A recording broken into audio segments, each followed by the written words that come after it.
Hey guys, we are back with some Yankees from Israel baseball broadcasting. This is game 3 between the Yankees and the A's. The Yankees have lost the first 2 games against the Athletics, both times giving them 6 runs. The first game they lost 6-4, and hopefully today they'll avoid being swept. We have Tanaka on the mound. He's starting to pitch like number 1 starter that we originally signed him for. We originally signed Tanaka out of Japan for a 7-year, $155 million deal. And yes, this year and next year, for the last 2 years of his contract. And his last 2 starts, 2 starts ago, he had 8 innings of no-run ball against the Blue Jays. And then last start against the Indians, he had, I think, 6 1/3 innings pitched and gave up 2 runs against the Indians. So he has been excellent as of late. And despite him having around a 4.56 ERA, to take out 2 meltdown starts against Boston, one of them being 12 earned runs that he gave up, he would probably be around a top 15 pitcher in all of baseball. And that's coming straight from the source, coming straight from David Cohn, from the analyst of the Yankees Entertainment Sports Network, otherwise known as the Yes Network. So, this is the guy that Yankees idealize, and he should be able to pitch game 1 of the playoffs for us. Most likely, I highly doubt that Severino would come back and pitch just like he did in 2018. That would be a very tall order to ask. So if Herman's struggling as of late and giving a lot of home runs, in fact, I think he's given up maybe 24 home runs in his last 13 starts. It's been rough for him. He's still probably our number 2 guy, but Tanaka, as of late, he's been our number 1. And the A's are a very good team. This is almost like a playoff preview. Hey, the A's won the wild card game. They could face the Yankees. The Yankees probably will have the best record in the American League at the very least by the end of things. So let me give you guys the defensive alignment for the Athletics. We have Marcus Semien playing short, Robbie Grossman in left, Matt Chapman at third. I was almost going to say Aroldis Chapman, the Yankees closer. We have Matt Olson at first, Mark Canha in center, Stephen Piscotty in right, Chris Davis DHing with a K. Corbin Joseph at second, Josh Fedley catching, and Tanner Rourke on the mound for the A's. They picked him up as a July 31st trade deadline acquisition on the year. He has a 4.01 ERA and 120 innings pitched. He has 124 strikeouts. He is 7-8 on the year. So he's a pretty solid pitcher. He split his season between the Reds and the A's. And he originally was on the Nationals. Just responding to some comments really quick.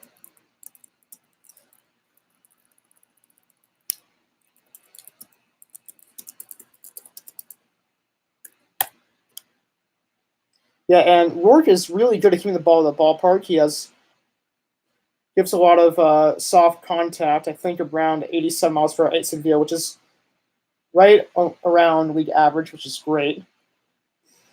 And yeah, he did well for the Reds, and they got exactly what they needed for him. He did good for half a season. They flipped him over to the A's and probably got some money or some prospects for him, so it's awesome. So good job for the Reds. They're a team that's trying to transition to a playoff team. So that being said, they pick up 1-year rentals, hope they do well, and then flip them for prospects. And here's DJ LeMahieu, who had a rare 0 yesterday, went 0 for 5, and let's see if we can change that right here, right now. And here's the first pitch. Fastball right down the pipe, 0-1. So LeMahieu actually, who had the American League batting crown for a while, he's actually now tied for the league lead with Michael Brantley, who keeps on raking for the Astros, having a very good year. He also has an OPS, both LeMahieu and Brantley, that is, of over 900, which is incredibly impressive. If you don't know, OPS stands for on base percentage plus slugging percentage, which is kind of like a all-defining offensive stat. I think Brantley actually, I wonder if the Astros play today, but they have Brantley just ahead of LeMahieu. Maybe because of this, he has a slightly higher last name in the alphabet, but it also might be because they have the same average, or now Brantley's a little bit higher average. Anyway, LeMahieu struck out this time around on the high fastball, one away.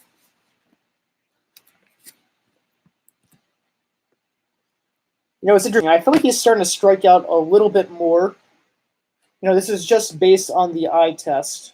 Because I remember early on in the season, it'd be very rare to see him strike out, probably once every 4 games. Now he's striking about once every game, which is still probably a little less than Major League average. That fastball just misses a tad low, 1-0. A lot of umpires would call that a strike on Judge, who has pretty much the biggest strike zone in baseball. But somehow they still mess up on his strike zone, which is kind of annoying because he's been punched out on a lot of bad calls. And the last pitch was pretty much the same as the first, so now it's a 2-0 count on Judge. He's also been in a pretty big slump, and I actually just wrote an article about Judge. And hey, well, kind of breaking the slump there. That's a waste in a gap. That should be extra bases for Judge. Kind of picks it up and throws it in, and Judge will stop at second. So, yeah, I always love it when players prove me wrong like that, especially for my own team. So thank you, Judge, for hitting that into the gap, getting things rolling against the A's right here. It's funny because we have scored in the first 2 games of the series. So, but we still lost both games. And actually, the A's have come back rather quickly in the first game. Yankees scored the first from the ball game, and then they gave up like 2 runs in the bottom of the half of the inning. Yesterday, we scored the first run in the first inning, and the A's scored 2 runs in the bottom of the second. So it's like we can't catch a break in that way. But hopefully, things will differ tonight. Here's Gregorius, who had a pair of doubles last night. I think like he's doing better as of late. Starting to see him go a little bit more the other way. And if you've seen D the last couple of years, he actually can go to left field pretty well. Just slaps the ball the other way. He actually originally was really, really good against lefties, one of the best in baseball. That's because he just had a knack for going the other way. But ever since he has his power output, rather, he has been pulling the ball a lot more. He swings through that changeup now 1-1. So Rourke has the typical 4-pitch mix for a starting pitcher: fastball, changeup, slider, and curveball. So I think we just saw the changeup there. Sometimes it's a little bit hard to differentiate between a changeup and a slider because a lot of times they have not the same velocity and sometimes the same amount of movement as well. But that was definitely a fastball, and Gregorius whiffed on that one. Fished for it. That was kind of at eye level. And it's funny because if you're watching a ball game and you see a hitter really swing at a fastball out of the zone or kind of any sort of pitch out of the zone, it's really funny because if you're not a baseball fan, you think like, oh, why are they swinging at that? But there's actually a psychological aspect to it where it's nearby the eye, so it looks good. It looks like a pitch you can hit. But it's way out of the zone, and it's kind of tough to lay off of. So, kind of a little bit of background information on why hitters swing at high pitches like that. Here comes the 1-2. Gregorius can't catch up to the fastball, so second strikeout for Tanner Rourke, 2 away.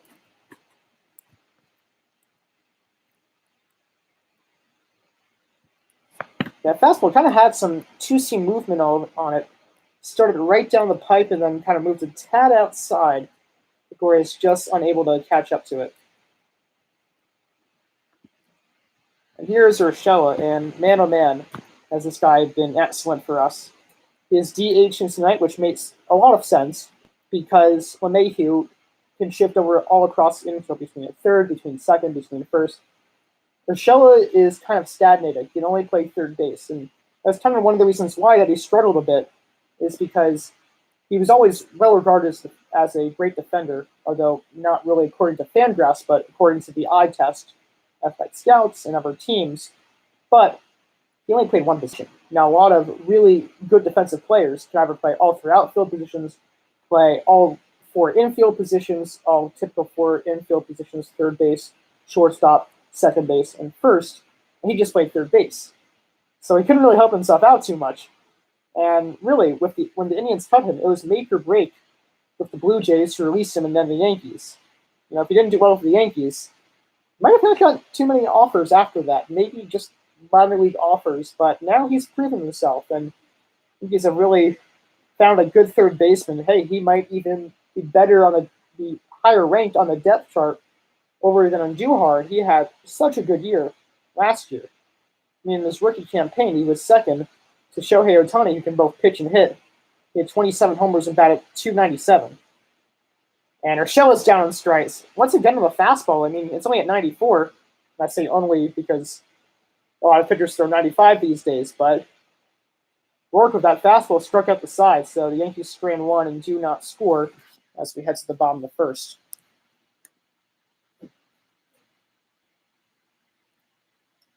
Just waiting to put on some music right now.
So we are back. Let me give you the defensive alignment for the Yankees. We have DJ LeMahieu at third, Judge and right. Gregorius at short, Urshela DH, Sanchez catching, Gardner in center. Torres at second, Tauchman at left, Ford at first, and Tanaka on the mound. Tanaka this season is 9-6 with a 4.56 ERA, so yes, got it right, hit it on the nail. I was not sure about the exact numbers, but I had that right. 144 innings pitched, he has 116 strikeouts, and actually, incidentally enough, he's given up 144 hits, which is quite a lot of hits nowadays. You know, exactly 9 hits per 9 innings. And they actually, on a scouting report, they say his splitter's coming back, and that's really key because Tanaka, his bread and butter, I mean, yes, he still throws his four-seam fastball quite often. His bread and butter is the slider splitter. When he has that going, he's unstoppable. He dots the fastball on the outside corner, 0-1 to Semien.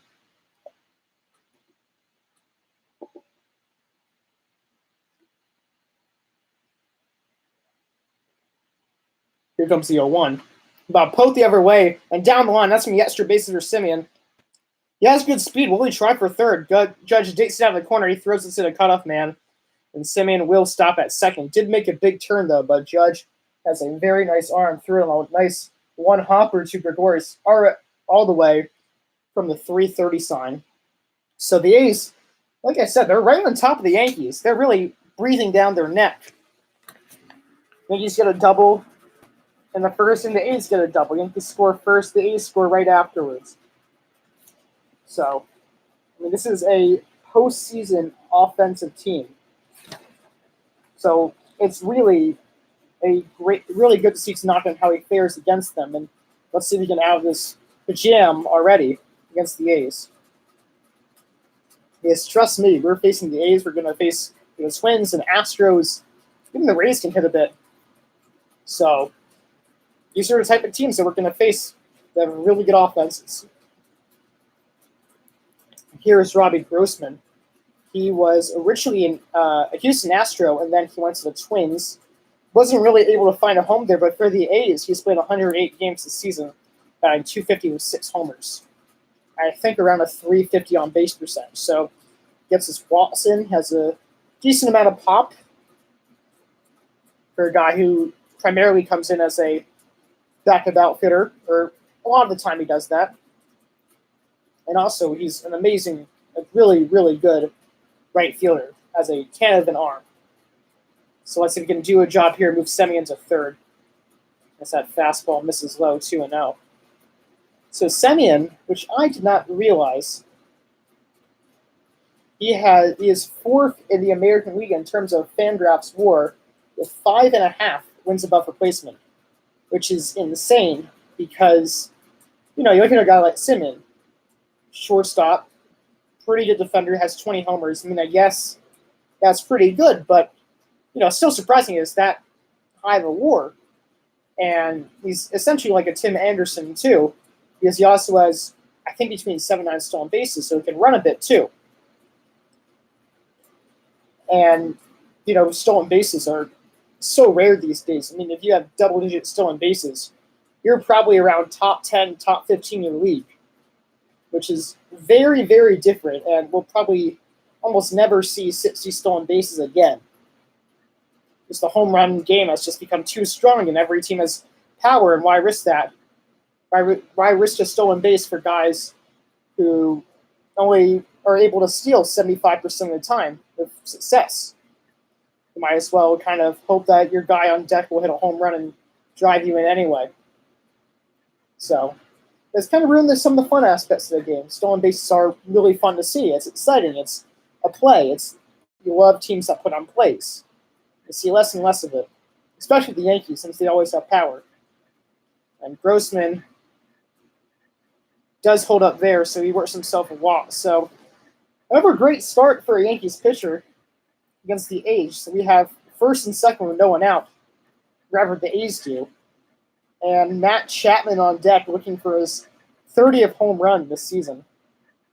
He has really been in the conversation for some of the best third basemen in the game right now. I think he won a platinum glove either last year or the year before at third base. And last year he had, I think, like mid-20s amount of homers, and this year he might even get to 35.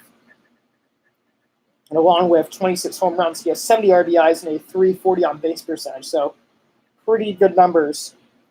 Defensively, too, he's amazing. Like, he's up there with Arenado and Machado and Rendon, and he might even be better than all of them defensively at third base, which is pretty hard to imagine because all of them are very good.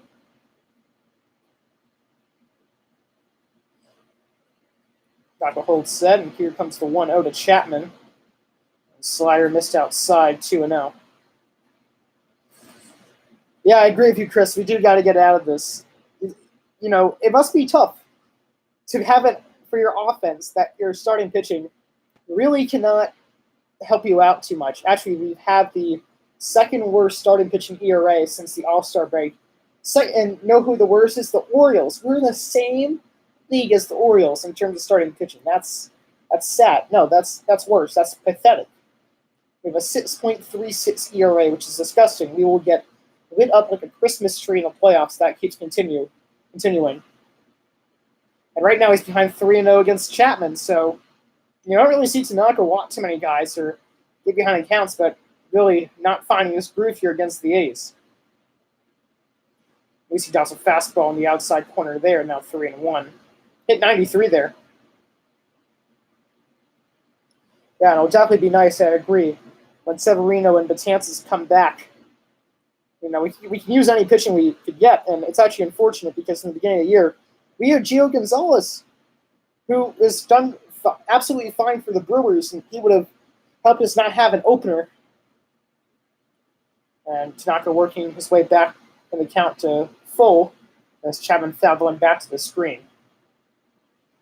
This is a big batter for Tanaka, because either Chapman gets on, and it'll be bases loaded, no outs, or he gets him out right here and kind of starts finding his groove in the inning. Wonder if somebody would be off right here. He does have good speed. Definitely dancing off second. And Chapman fouls one off. It's so funny to see all the room out there in the foul lines for the A's. It's literally like tripled of any other team in baseball. It's like the A's, the Rays, the Giants, they all have literally the most amount of room in foul territory. Did anyone watch any of the London series games to just see a little bit of that series? Yeah, the foul territory is as big as that, and that one was huge. Remember one time, I think it was Voigt who tried to make a catch in foul territory, and he lost him. Great. So bases are loaded up with no one out. How is Tanaka, who's not on his groom, going to get out of this one? I I mean, I hate to say it early on, but I'm already feeling a sweep coming along, which is awful that I can even really picture that the Yankees. I want to faith that Tanaka will find his normal self and just find a way to not allow a run here, but I don't see that happening.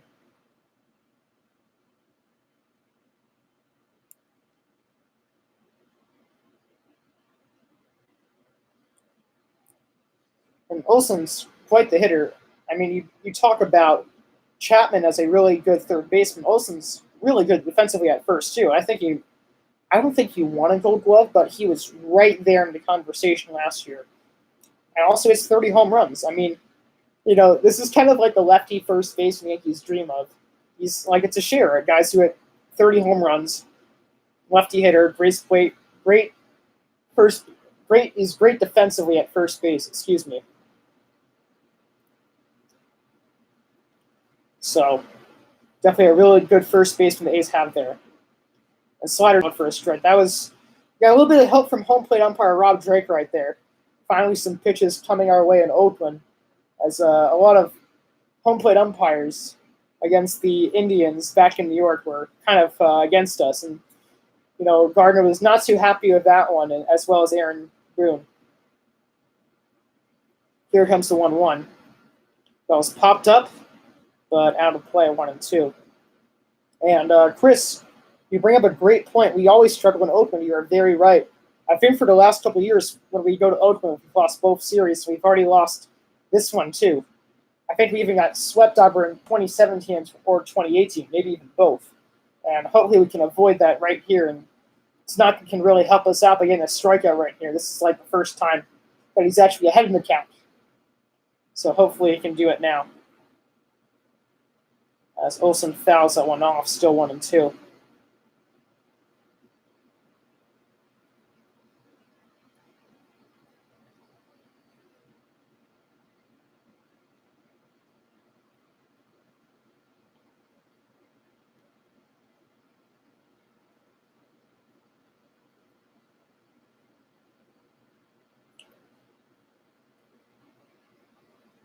It's funny because Olson and Chapman also came up like right at the same time. So it was like instantly the A's had really good corner infielders.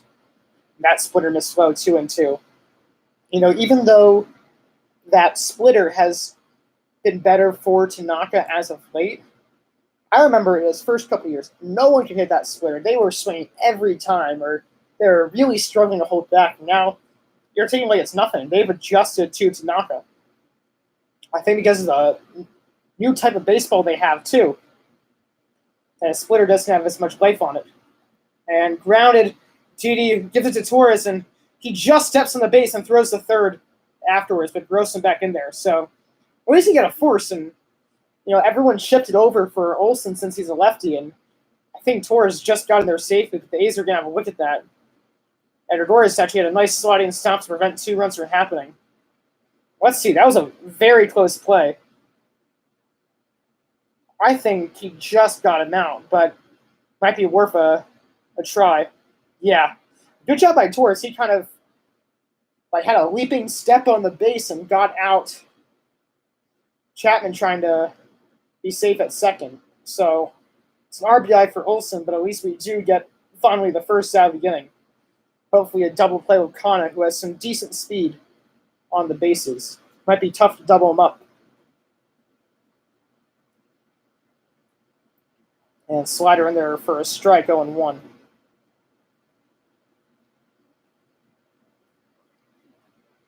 And Kana this year batting .266, 19 home runs, 41 RBIs, and a .384 on base percentage.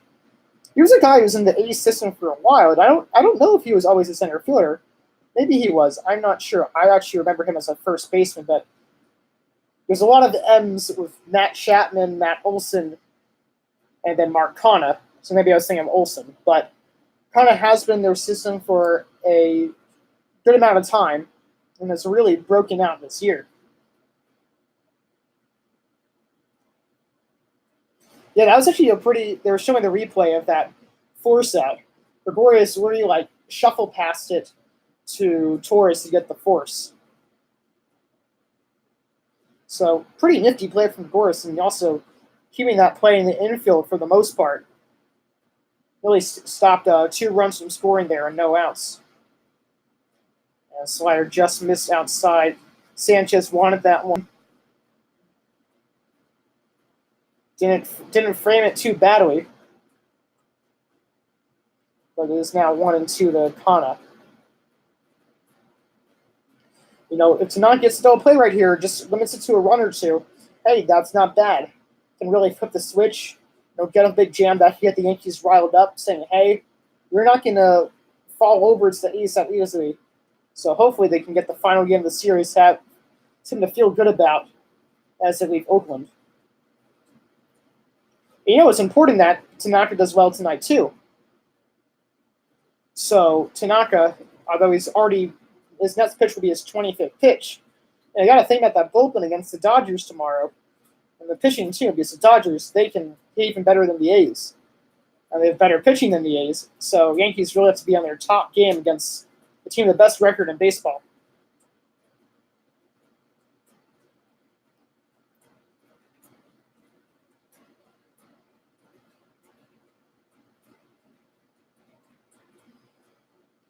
And here comes the 1-2 from Tanaka, and good block by Sanchez. And throwing back to second. And wow, so Olsen took off on the wild pitch. And he just got in there. And Olsen, really not that slow. I thought he was kind of a heavy set first baseman, but he has some speed. Kind of tall and lanky. Not a bad throw from Sanchez either, right on the money. Wonder if they'll check it out. So they won't. So that takes away the double play, which is just perfect. Enfield's played in for Khan, who also has pretty good power. Only 1 home run away from his 20th home run and already homered off the Yankees in this series so far.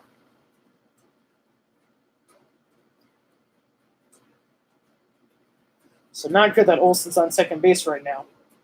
Here comes the 2-2. That ball hit through the hole. That's going to score 2 runs. Tauchman's coming in. He's going to fire home. And not in time as Olsen just gets in there safely. Not a bad throw from Tauchman. Bounced a couple of times, but he slid there just before Sanchez's tag. So now the A's have a 3-0 lead. And Tanaka really not helping the Yankees out by throwing that ball in the dirt. That would have been a routine play for Gregorius, but since the infield's in, no chance right there. You talk about Tauchman, too. That's a good throw. That's a throw that's not airmail, that keeps Kana at first, not going to second. It also gives at least the Yankees a chance at the play at the plate. So kind of closer than you would think with a ball bouncing like 4 times to the plate. So, hey, good job by Tauchman getting that ball in, but hey, we're down by 3 in just the first inning. Tough to always come back when you're always losing right away. So, you just hope that Tanaka can get out of this sooner than later. He's approaching the 30 pitch mark already. Just the first inning. That slider misses outside, 1-0.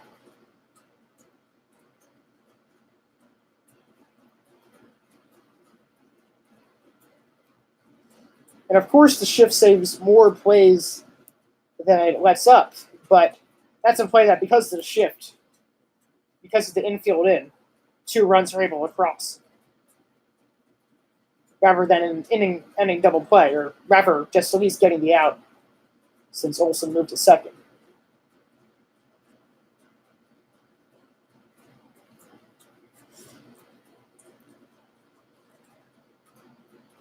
So yeah, you got to give credit where credit is due. The A's are really hitting against the Yankees here.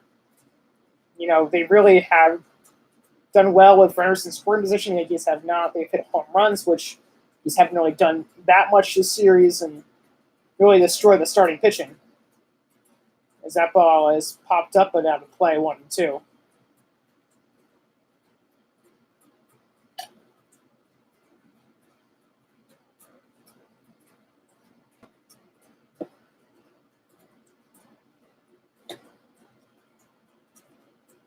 And this next pitch will be the 30th pitch for Tanaka. So, hey, I agree with you, Chris. This could be a lost series. It really could. But hopefully we can get our stuff together for the Dodgers. And I appreciate the remark of the Cups. They got a Yankee Cup from Yankee Stadium. My dad got me a drink, and I took the cup with me home. And then the other one was actually one that I think I've had since 2008. So, yeah, always good to show them off when I'm watching the Yankee game too.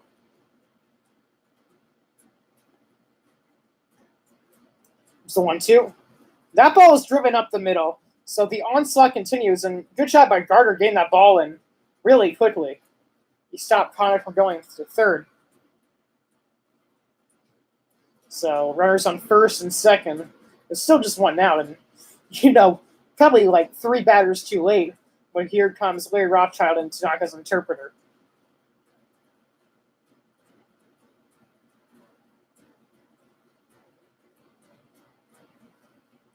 And it's definitely tough as a Yankee fan to just see the starting pitching falter again and again.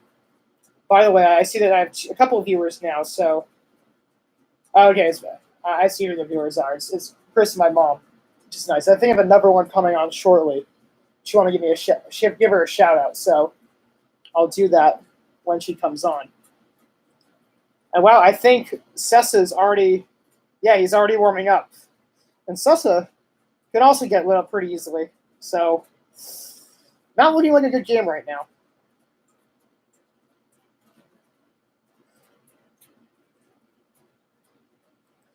And Chris Davis up, and he's finding his home run stroke against the Yankees too.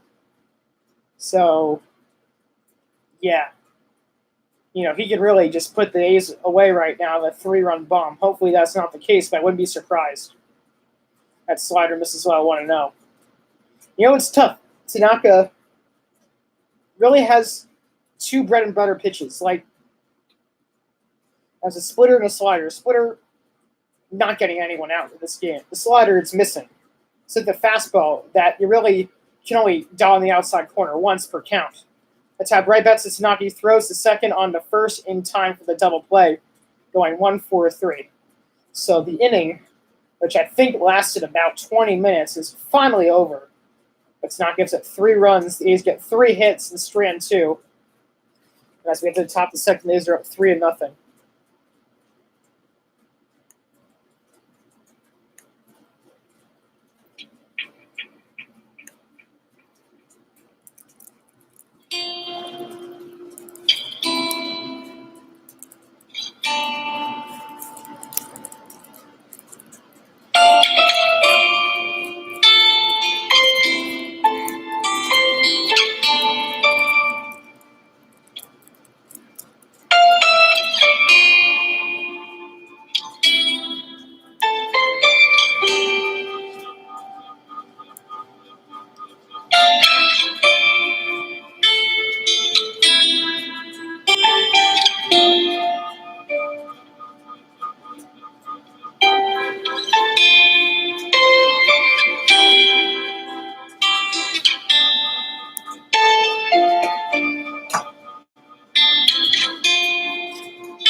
Alrighty, we are back. We have Gary Sanchez up to start us off, so that's always good. And I really do hope he passes his career mark of 33 homers this year, currently at 28. And we have Sanchez, Gardner, Torres up, so hopefully we can get some runs back. And there we go. That's a line drive into the gap. Probably just be a single as Connor cuts it off. Sanchez, it's not a good speed even for a catcher. So gets it started right there.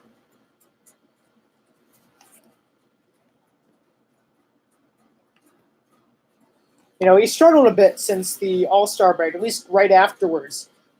And even right before the All-Star break, too. He was around the 260 mark, and then he went to probably around 220. Now he's worked his way up to like 235. And I've mentioned this time and time again to not mean Sanchez's true batting average should be around 260 or so. That's where he lives. Gardner fakes a bunt as that ball misses outside 1-0. So hopefully for Sanchez, the average starts to climb a little bit more. I think he's done pretty well against the A's. Homer in the first game of the series, and I think he's had a couple of base hits during that time as well. Here comes a 1-0 from Gardner.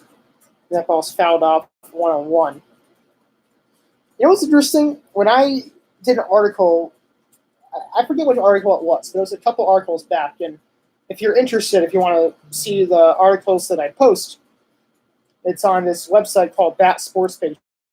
I should type it in during the commercial break.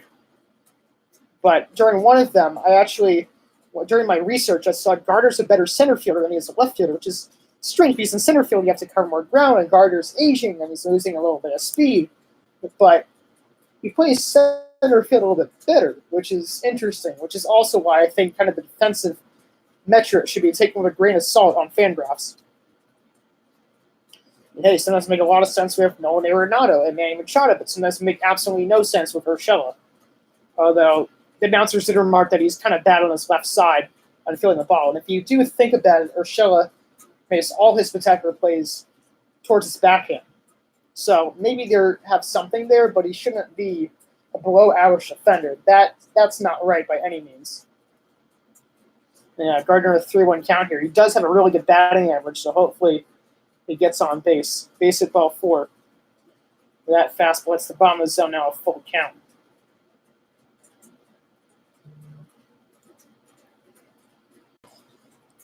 And Gardner, he was the Yankees' leadoff hitter for a couple of years. You know, he kind of took the reins from Ellsbury as he kind of disappeared off the face of the planet. But Gardner, with his poor offensive season last year, kind of lost that position. LeMahieu fits it perfectly. And throw to second. Let's say they tag out Sanchez, and they do. Tag him again just to make sure. And I think they got him the second time around. So it's a 3-6 double play. Kind of really the only double play that Gardner will hit into. And good job by Olsen to step on first base. It would have been hard to get the relay. And really a good throw from Olsen, too. Not really a good throw, but got there quickly. And Sanchez didn't really slide. I guess he kind of thought that he'd get in there standing up. But because he didn't slide, he kind of went to second awkwardly and was tagged out of the baseline. If he had slid, it wouldn't be a double play. It actually would have been a good job from Gardner to move it over. But nope, it's a 3-6 double play. Torres slinks through that one. So it's 0-1.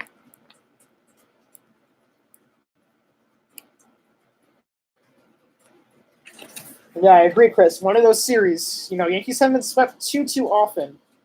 I think it's like maybe the Rangers and the Diamondbacks this year, and probably the A's too, by the looks of it so far.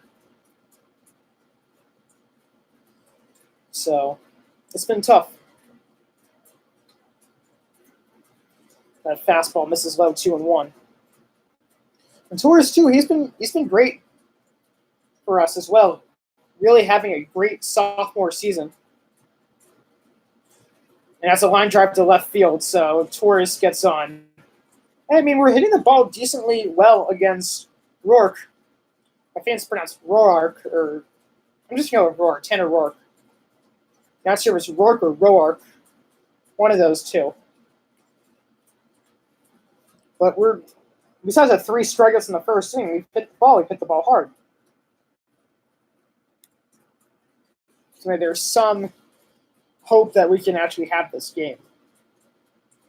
Yeah, the double play killed us. That if Sanchez on second base, it could have been maybe a run by now.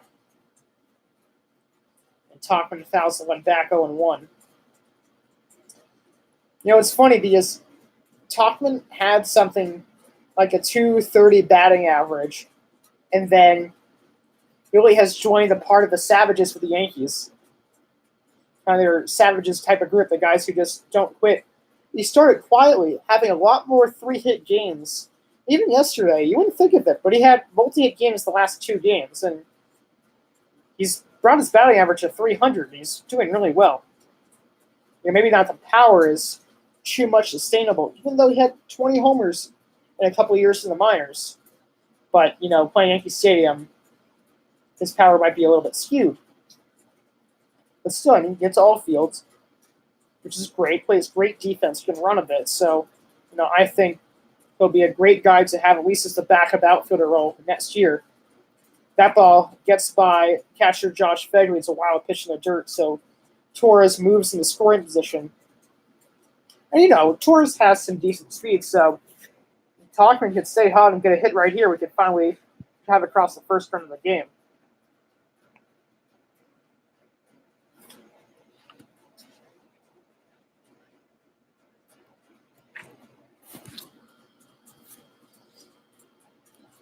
And it's funny about Gleyber Torres because I thought this was a guy who his peak would be 25 home runs. And last year, I think he had 22 home runs or right around that mark. And this year, he's 29. So now he's only 23. He can maybe, with the rate that home runs have been hitting out and how his hitting's been, he can maybe get to 40 at one point, which I would have never thought was possible. And he has definitely a good chance to get 35 this year. I mean, he's not playing against the Orioles again, so it might be a little bit tough because he had 13 of his 29 homers against the Orioles, which is ridiculous. But still, he's still a very good player, and he's still probably hit 6 home runs in the next month or so. Here comes a 2-2. And good job by Tauchman to lay off the slider there, full count. And the season's coming to a close. Really have about 5 weeks left. I think the regular season ends around September 28th.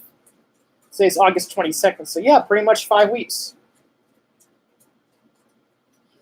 And, offensively, we're sound with the playoffs and as well as our bullpen. But starting pitching, they got to really right the ship in this next month. And, heck, why not even bring up Delvey Garcia? Just to see him. I mean, he should be at least a number call-up. But, our bats are struggling right now, too. Tauchman's down on strikes. Yankees unable to push across a run. It's A's still at 3-0 as we head to the bottom of the second.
right, so we are back.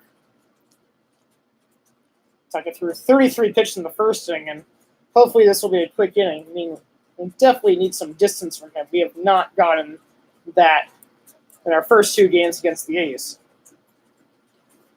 Here is Corbin Joseph. I wonder if he has any relation to Caleb Joseph of the Orioles. The ball tapped at the middle. Gores throws in a run in time, one away.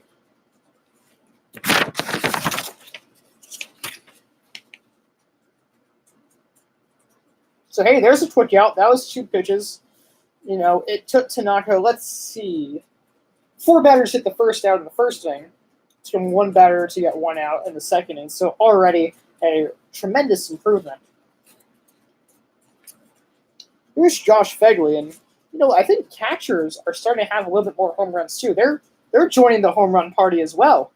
I mean, what do you know? Mitch Garvey has 20 homers for the Twins. Josh Fegley has double-digit home runs. That's, you know, you wouldn't expect that.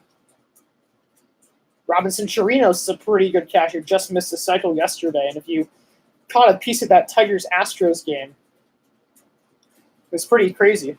And grounds to third. LeMahieu steps, fires to first in time, so Tanaka already looking better. And hey, he still have a quality start here. You know, he can be really effective when it comes to it.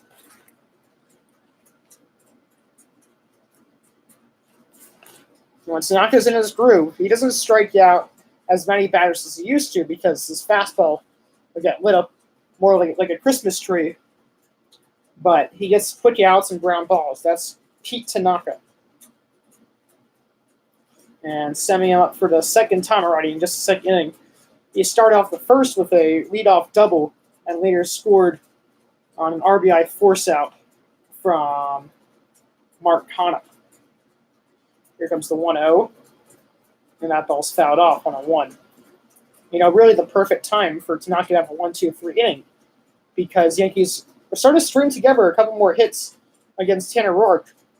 You know, he's not looking as amazing as Fires looked yesterday, where Yankees didn't even really look like they had a shot against him. So hopefully this is something for better. And nice stop by LeMahieu. Steps, fires to first in time. Just gets out Semien. So a nice, easy 1-2-3 inning for Tanaka. Only 7 pitches, so that's what you like to see. So as we head to the top of the third, the A's are still up 3-0. LeMahieu continues to show his worth around the infield.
we are back. Mike Ford will lead us off, and then he'll flip it over to the top of the order. Ford hit a home run last night, so like I said, he doesn't have bad power. I think he has 5 home runs in 27 games played. Yep, exactly that. And hey, he finally got his batting average above the Mendoza line, right at 200 actually. So that's good for him. So, but it kind of seems like all he does is hit home runs. But he's a better player than that, as in AAA. So, it's always a bit of a grace period when you come up to the big leagues. So probably just start finding his groove. Hey, I was really against Talkman at first. I didn't think he was that good of an outfielder, and I thought he was a really poor hitter. But hey, look at what he's become. So, maybe this is just the start of Ford. And anyway, I think he's actually the best defensive first baseman out of him, LeMahieu, Void, and Encarnacion. So not a bad guy from the roster, and he has lefty power. So why not? I mean, that's kind of Yankees what their envisionment was for Greg Bird, and look at how he's turned out. And that ball's fouled off. It was fair. That definitely would have been a hit because they are shaded to the pull side for Ford. I mean, that's kind of all he does is he pulls the ball down the line. I don't even know if he's had an opposite field hit yet. Not a bad idea to just try to slap one the other way. Obviously, easier said than done. Chases the fastball there, but manages to foul it off, still 2-2.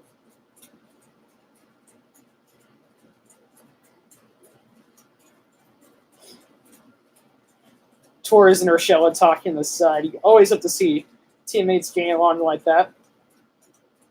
Ford pops it up.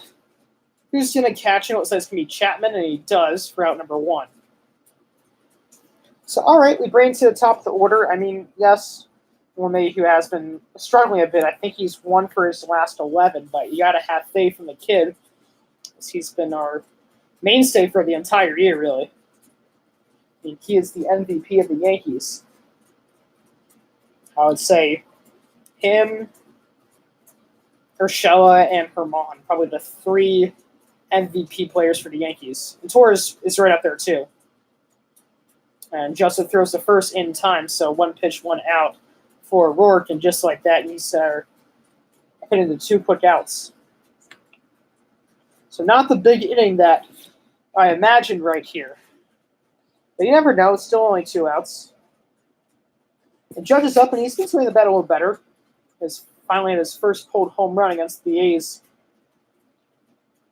on Tuesday's game. And doubled back in the first. The only extra base hit for the Yankees so far. And there we go. He lines that one to left field. And wow, nice recovery by Grossman. It hits so hard, it's kind of hard to tell, but he does make the catch on his knee. Kind of stepped back and had to come back in very quickly. Probably hit it like 110 miles per hour, but he still hit into a 1-2-3 inning. So A's are due back up.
Alrighty, we are back. So, well, the Yankees didn't score there, but the most important thing is Tanaka seems to be on his groove. Seems to have found his groove. That's the more proper terminology. We have to face the meat of the order in Grossman, Chapman, Olsen, and Kana.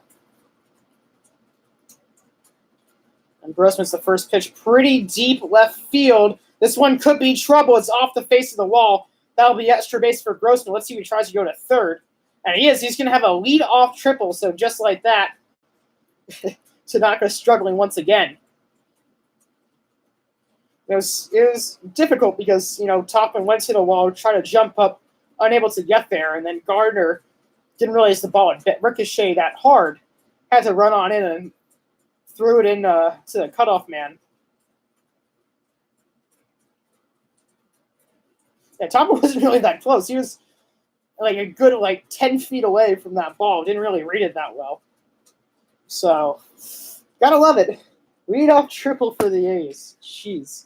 Just when we thought that Tanaka found his groove by retiring the last 4 batters. Once again, the infield in for Matt Chapman, which is very tough because he has great power. So a lot of ways you can score right here. And slider misses low, 1-0. And I think that's the hardest part for Tanaka tonight is that he's not able to throw that slider for strikes. So what else does he have? He has a fastball, which gets hit very hard when not located on the corners, and a splitter, which everyone's lined off of. So he really has one pitch is working. He can't really use it too often. Here's the 1-0. Up through the hole in the left field, so an RBI single for Matt Chapman. And just like that, the A's are right back in it. They have a 4-0 lead. Our offense is really, really crushing Yankees pitching. I mean, it seems like the Yankees pitching has finally settled down. Finally found a groove against the A's. Nope, they're right back to it.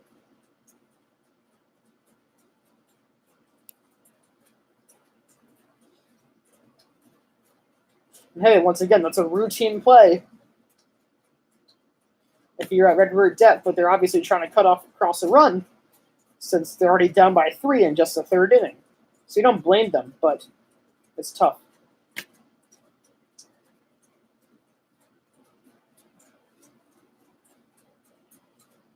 That slider misses low, 1-0.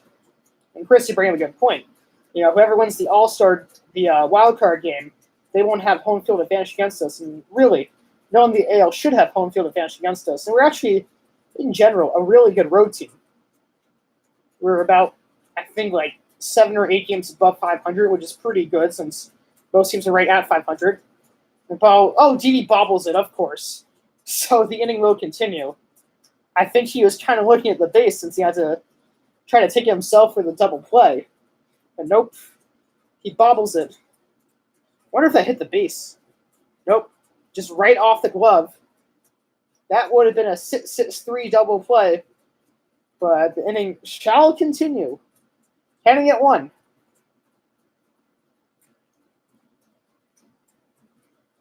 I'm sure he was thinking about, all right, I got to get this double play. Let me help Tanaka out.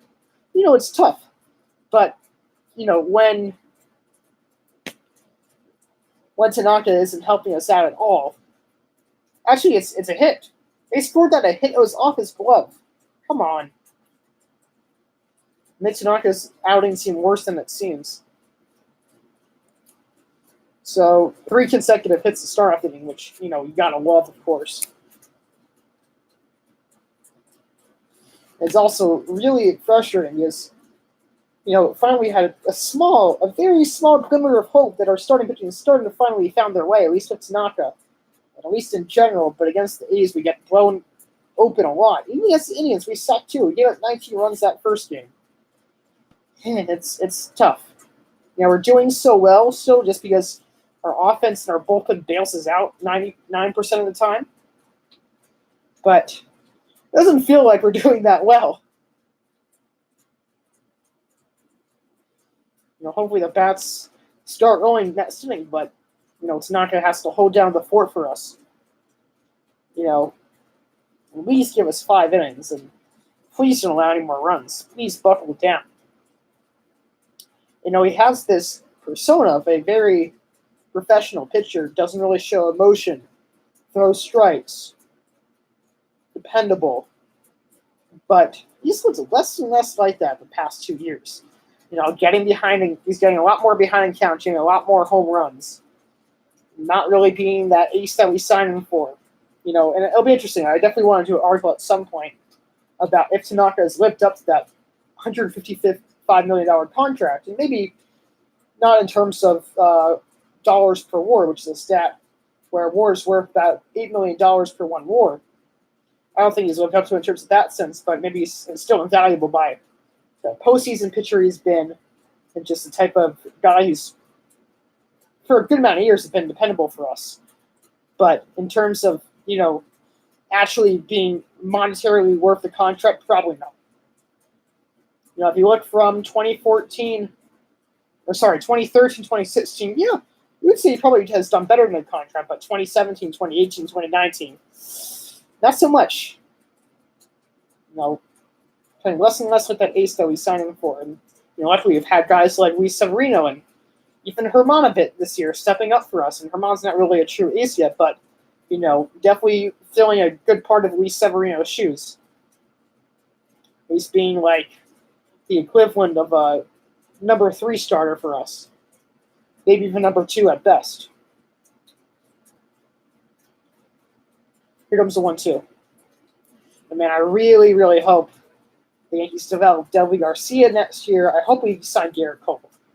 We've been on top of Cole for years. We originally drafted Garrett Cole out of high school, but, he obviously knew how good his stuff was. I mean, this is a guy who throws 100 miles per hour, so he waited till college and got a much nicer deal from the Pirates.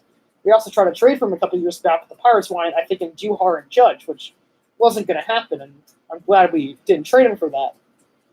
But we really could use a pitcher like him. Here comes the 2-2.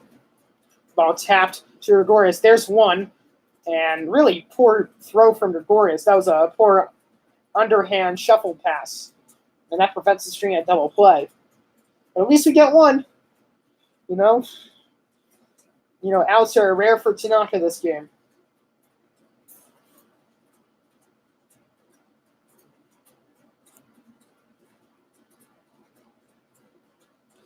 So runners on the corners with just 1 out still, which is, a threat's still very much alive. And they just push across these next 2 runs. I mean, this game's getting out of hand. It already is kind of out of hand, but then it's really a very dismal chance that the Yankees come back in this game.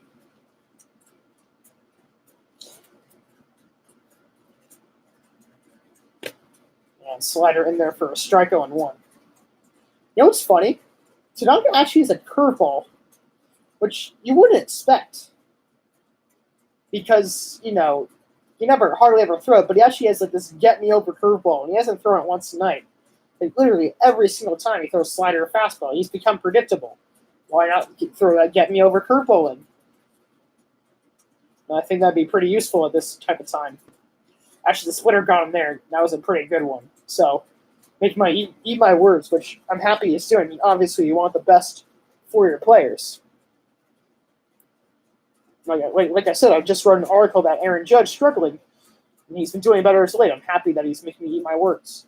So you want your players to do well. I'd rather be wrong and have the Yankees do well than be right and them not doing well. I don't think anyone would agree with that. And look out, I almost hit Biscotti right there. That ball was a close shave, to say the least. Still a 1-2 count, though. Now, I don't even know if it's not going to give us 5 innings. If a bad inning here, or even worse than here, really be taking out of the game. I don't know if Seth's still warming up, but, this will be his 55th pitch. Just 2 1/3 innings pitch. That's tough. Throws back to Ford there, but kind of back from there safely.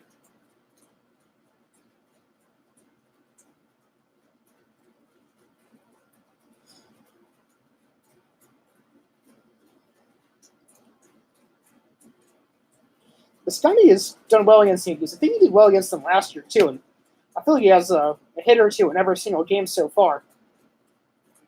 So he fouls that one back to the screen, still 1-2. Battling Tanaka right here. This, every out's important for Tanaka at this point because they're so rare to come by. I mean, both the first and the third inning, to come 4 batters to get the first out. We're just saying something. That's 3 guys who have reached base. So, yeah, really struggling tonight. And just that glimmer of hope that we have our ace back, all foiled by this one start, and that's really tough. It's really unfortunate. That ball is fouled off. And hey, no strikeouts either, so it's not going to have the strikeouts too. I mean, he's not really a 10 strikeout pitcher per se every time out, but he can get probably as many strikeouts innings pitched. So, yeah.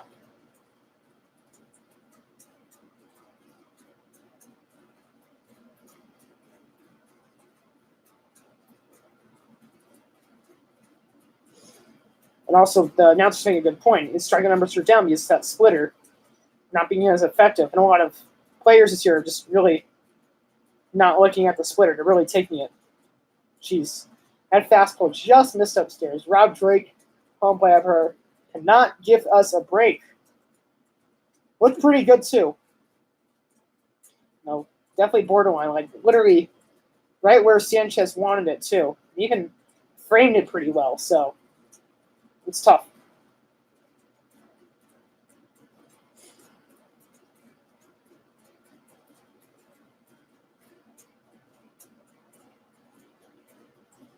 And Grandmother Doris fires the second on at first, and it's a high throw, and it sails away. So unable to get the double play. At least got some go in the stands, thank God, because foul territory is so large. But the A's do get their 5th run on the fielder's choice from Biscotti.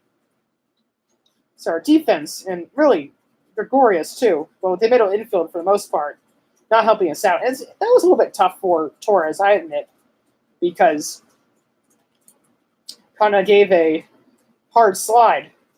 But still, I mean, you're a middle infielder. You got to make a good throw there. It's not good. Not happy about it. You see him just crouch down, saying, come on, I don't have it tonight. Give me a break. He's not getting any, and that's really tough. So the A's on that fielder's choice are now at 5-0.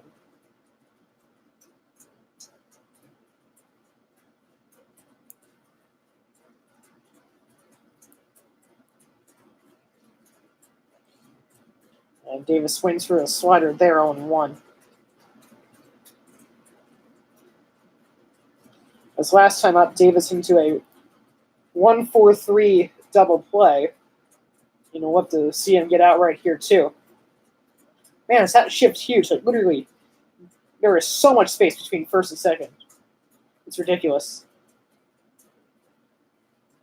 That ball's fouled off. And hey, Chris, I agree with you. I mean, you're probably going to lose this game in all likelihood, but to see the offense claw back, to see Tanaka shut him down, get through 5, give up no more runs, defense shore up a little bit better, Sessa come out of the pen and give us some innings. You can still find some fun parts of baseball, even in a losing game.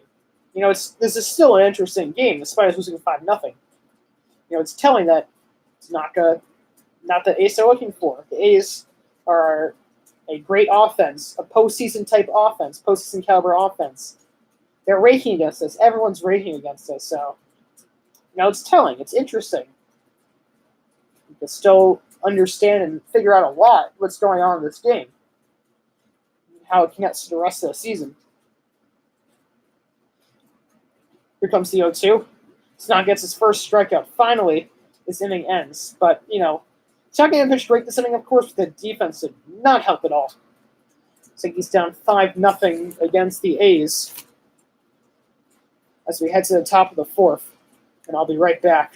Take a step out for a second, but I'll be back by the top of the 4th, of course.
we are back. That fastball missed inside, but where is actually to go?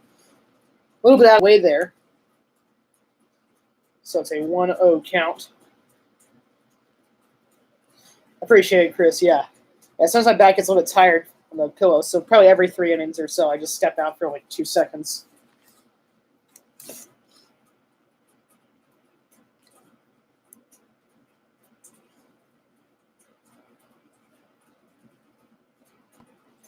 And a high fly ball.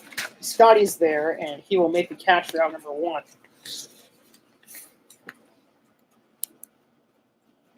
The offense, they showed some life yesterday. Coming back to that game, making it actually close and forcing Hendricks to have that 5-out save. And here comes Urshela, who's actually batted at .402 since the All-Star break, the highest in baseball. And guess who's second? Mike Tauchman, batting .379. Actually, if you're keeping a lot of baseball, J.D. Davis has been excellent for the Mets as of late, excellent all year, really, as a third highest average of .371. Mets, they're quite a story, too. I mean, you can't really hate the Mets just because they don't really have a lot of success, and they always kind of somehow seem to fail a bit, for lack of better words. And Urshela swings through the slider there behind 0-2, but I don't know. I find it cool to have like both New York teams in the playoffs. So I'm rooting for them to get the wild card. Now, I want to see a Subway Series that can actually watch. I mean, I was born in 2000, so I wasn't able to watch that original Subway Series, but I'd love to see another one.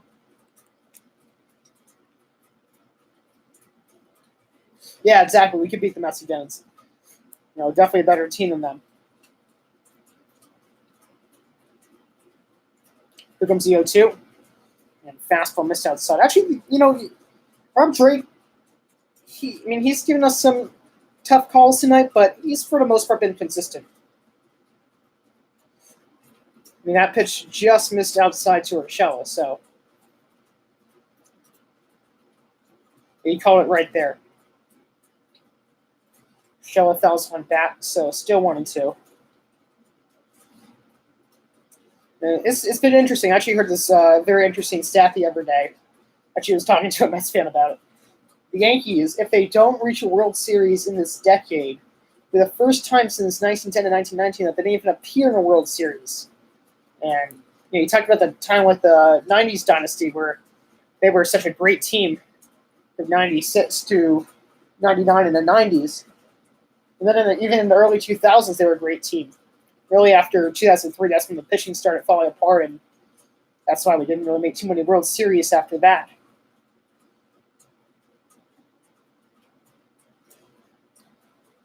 And also, what made that 90s team special, and you can actually see in the offense this year, too, is that everyone has a part on the team. It's not just home runs. Like, everyone knew their place. Everyone contributed. That's why I kind of love the offense this year. Because we have Urshela who contributes. We have guys like Tauchman who contribute. We have guys like Maben, even Breivik Valera, who contributed a little bit. Here comes a 2-2.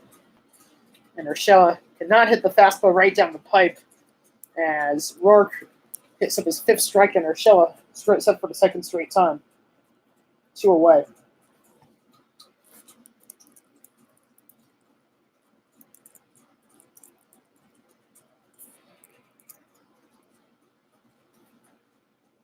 So here is Gary Sanchez, who kind of made a base running mistake in the 2nd inning. He should have stood in the 2nd, and that probably could have scored a run for the Yankees and would have stopped the double play.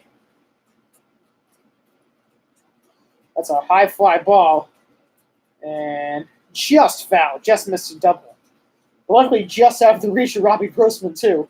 That was a fair ball. I probably would have caught it.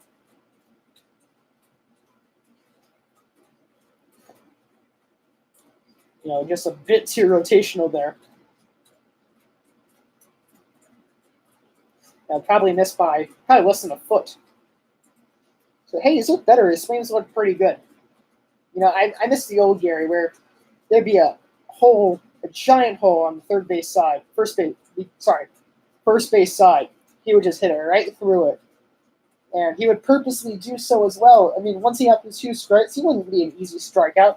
Just hit the other way. I missed that Gary Sanchez. They got Gary Sanchez that would hit between 200 to 300, but since he tapped his power potential, he's really just been a lot of homers, a lot of pull side hits. You can still hit the other way very well. We'd love to see more of that, honestly. We'd love to see more guys like Urshela and LeMahieu, especially the Yankees. I mean, those guys are fundamentally who you need on the team. Here comes the 1-2. Fastball misses outside, 2-2.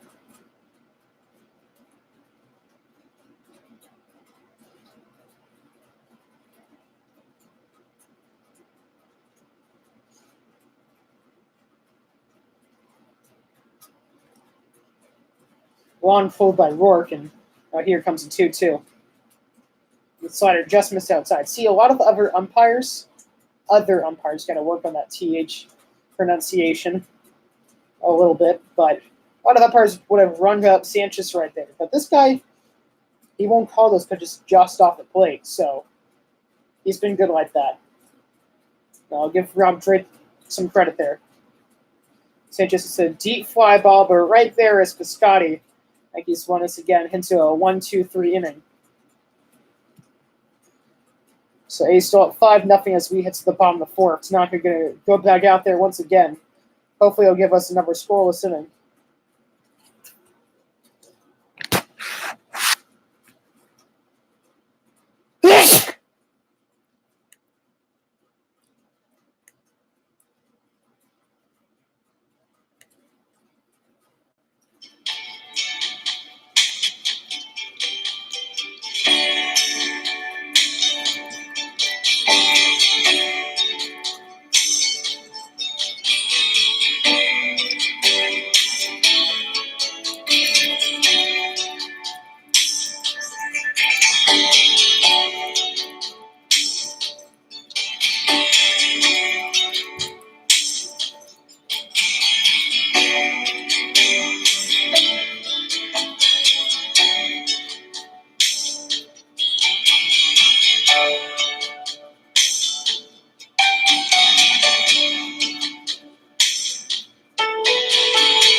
So I'll actually be broadcasting the Yankees-Dodgers game, and it'll be a pretty special game. It's the joint broadcasting with my friend Aaron, who's a huge Dodgers fan, and really, his baseball knowledge is right on par with me, which is, I'll brag a bit. That's saying something, but it'll be James Paxton against Hyjin Ryu, so that'll be a cool start. And slider misses upstairs, 1-0. My friend Aaron, that's the Dodgers fan. He's a bit new to broadcasting, hasn't done it before, but it'll be a good time.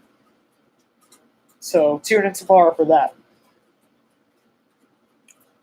Ball grounded found, 1-1 count now on Joseph. I always found it so cool that you hit from one side and you throw from another. And, Joseph's a lefty, and bats lefty, but he throws right. And how does that really happen? Ford takes it himself and beats Joseph to the bat, 1 away.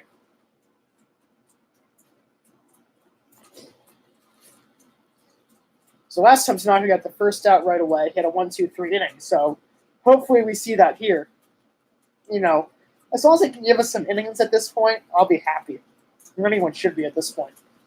These 5 or 6 innings, that'd be great.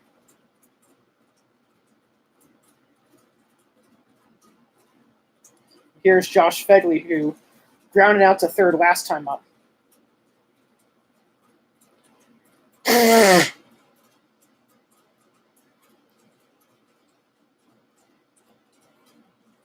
Slider missed outside 0-1.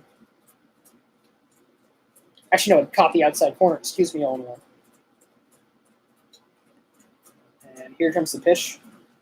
Ball. Oh, well, the hits continue. That's lacing the left field for a base hit. It's just like, just when you think Tanaka is just a tad better, just a little better. Nope, Fegley gets a hit. I got a feeling Tanaka's going to have another big inning here. Give him some more runs. I'm starting to become a bit more bitter and cold the Yankees starting pitching.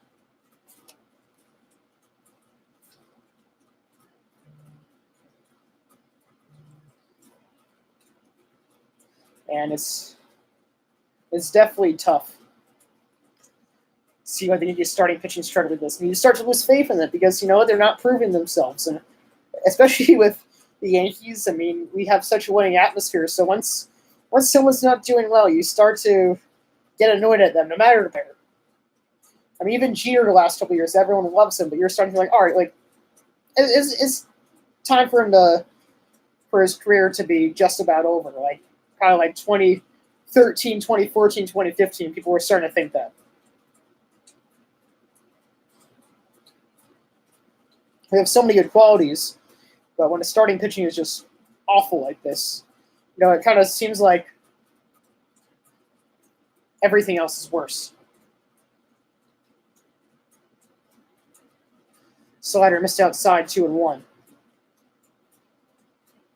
So Simeon tonight doubled to let off the game for the A's, and also is grounded to third. It's 1 for 2, and we'll have to see a inning double play rate. Let's get another one of those like we saw in the first inning. It's a 2-1. Slider hits the outside corner, 2-2.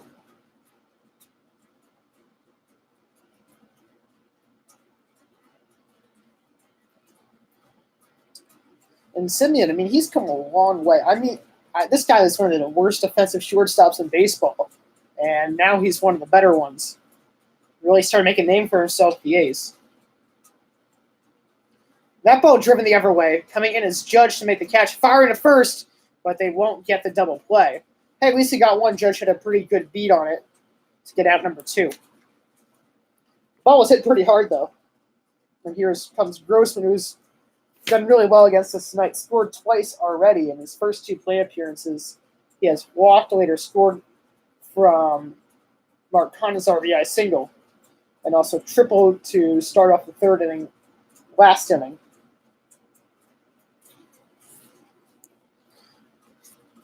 I mean, we're making Robbie Grossman seem like a legitimate hitter here, and he's not a bad hitter. Obviously, he's a major league hitter, but he should not be doing this well against the Yankees.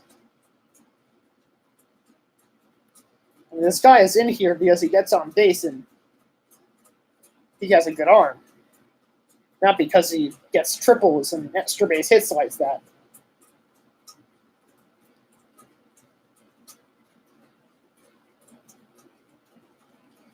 A long hold from Tanaka. Really long hold. Here comes the 0-1. And fastball misses upstairs, 1-1. It's funny because Tanaka still has 95 in his back pocket. Like, he really wants to throw it in there hard. He'll throw it. He can throw it 95. But his fastball is kind of has that 2-seam sinkerish movement. And that's why his fastball is usually around 90-91 instead of the usual 94-95. That ball's fouled off to the right side, 1-2.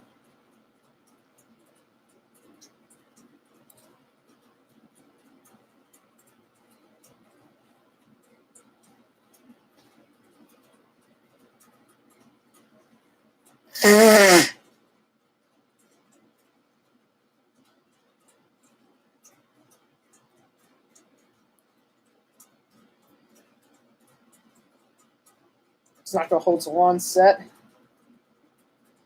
And here comes the 1-2. And gets Grossman on the slider, so it's not going to piss up his second strike. Hey, had a pretty good inning this time around. The A's are still up 5-0 as we head to the fifth.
All right, here is Brett Gardner. Let's get some things going for the Yankees here. We got Gardner, Torres, and Tauchman due up.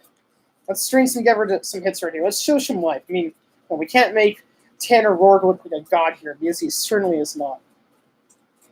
I'm sick and tired of the Yankees have made the A's pitchers look so much better than they actually are. Is they're good, but they're not, shutting down the Yankees' offense good.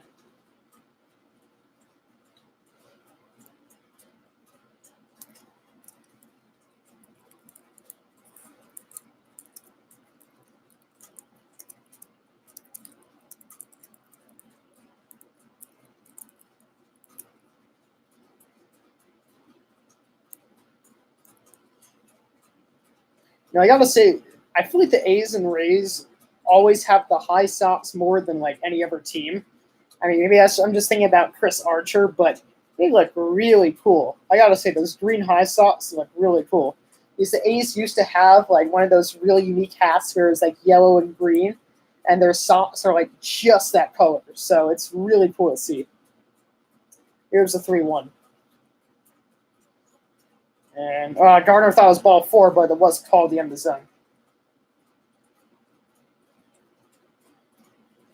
So it's a full count to Gardner, and yeah, hopefully get him on base. No, I miss Gardner's steal. I mean, remember when that guy had 49 stolen bases? That was absurd. I mean, now he might not even get 10 this year. He'll probably get 10. I think he's at 9 right now, but still, it's different. And that was a fastball right down the pipe. Come on, Gardner. You gotta swing. That's right there for you. So 1 away. Hopefully Torres can get things going this inning. He got a single his last time up. And look at this. This is ridiculous. He has 1, 2, 3, 4, 5 strikeouts in 4 1/3 innings. Work is not that good, especially against the Yankees. And he only has 64 pitches. I mean, what's this guy gonna do? 7 strong? It's ridiculous. That should not be happening. This guy should be out 4th or 5th inning tops. Ball was ripped into the gaps. All the extra bases for Torres. Grossman cuts it off. And yep, Torres is in there with a double. I was thinking maybe Grossman had a chance right there to try to throw out Torres, but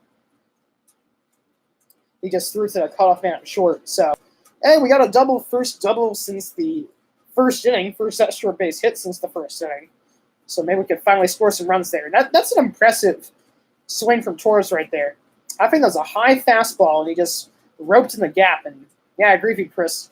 Torres is an absolute stud. It's not the Robles Chapman trade. It's the Gleyber Torres trade.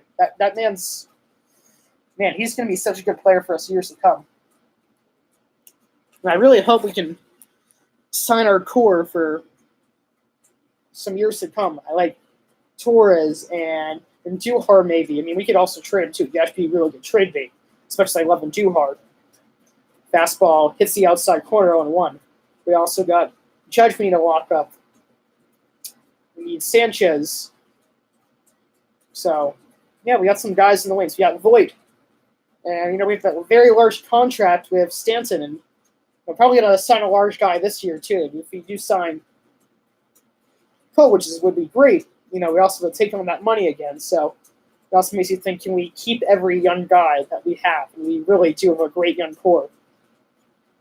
That fastball misses inside 1-1. And I agree with you, Chris. We never really needed Stanton. He was kind of just fortunate that we could give him away for Castro and Jorge Guzman. Guzman's actually doing pretty well for the Marlins now, by the way. He actually threw 100 in single A and still has that velocity. But he was a surplus. Yeah, that's the word.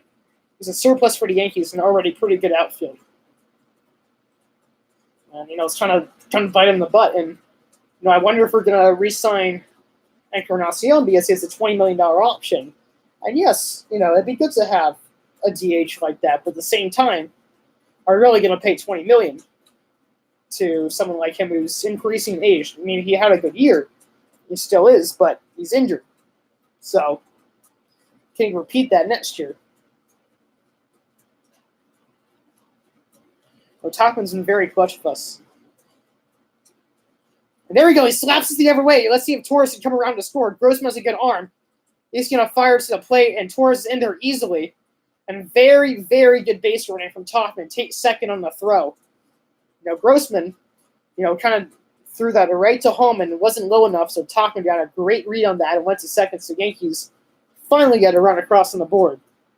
And hey, this is the Yankees. And exactly, Chris. Here we go.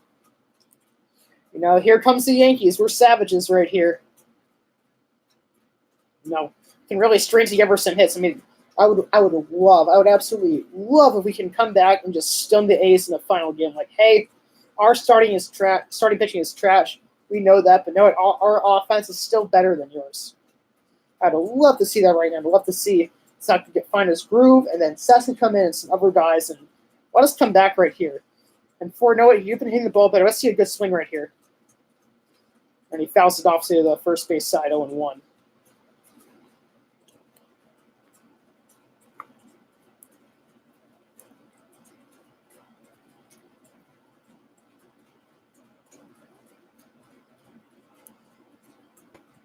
I mean, I would still leave Tanaka in there, at least to start the fifth inning, because we could really actually use the distance from the starters, but I know he struggled. So, I think Cesar should be right on deck if we need him.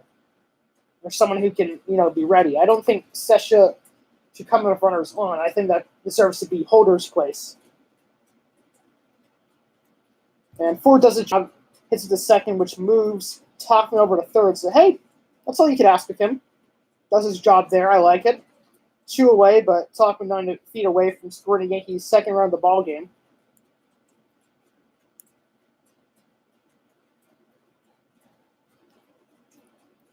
And here's LeMahieu, and he's struggled as of late. He's won for his last 12, but I don't care. I mean, he's still one of the best guys in the Yankees. I mean, he's Yankees MVP.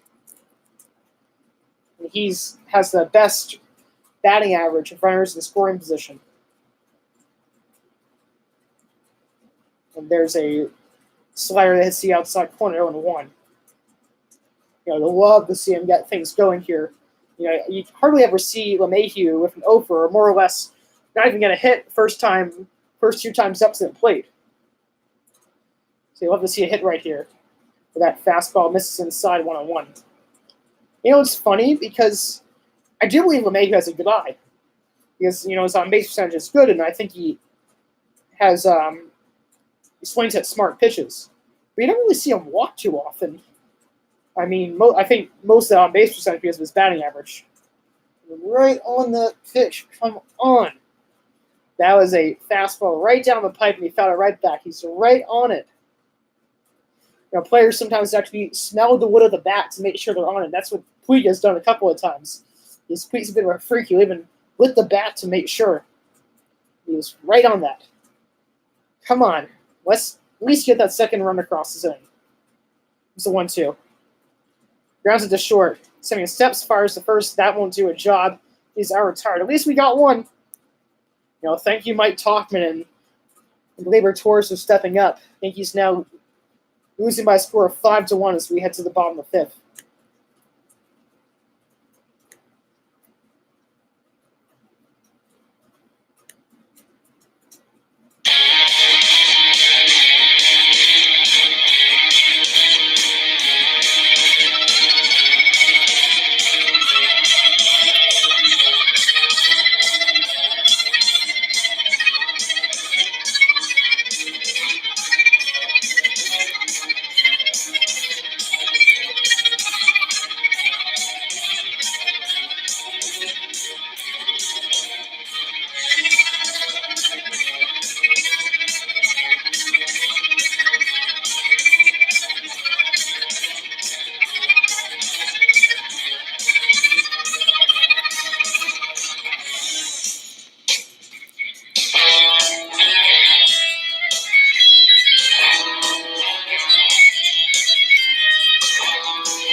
All right, so it's a 1-0 count to Matt Chapman.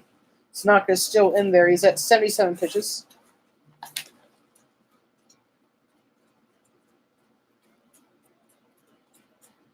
And that fastball missed outside, so 2-0 count to Chapman, who has walked and singled to left. He actually got an RBI2, drove in Grossman last time. Ball's popped up. Ford is there. He has to run a bit, and he'll make the catch still. Hey, good, nice play by Ford. I wonder if the wind took it a bit and get some applause from even from the A's fan, which is pretty funny. So 1 away.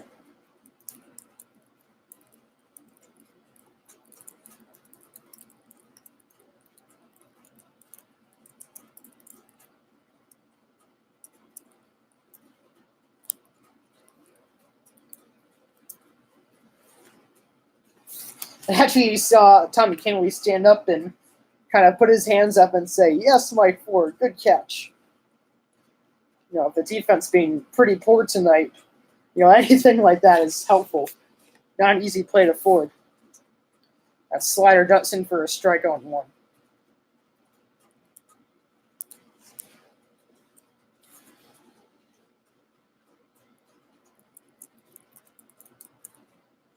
So here is Matt Olson.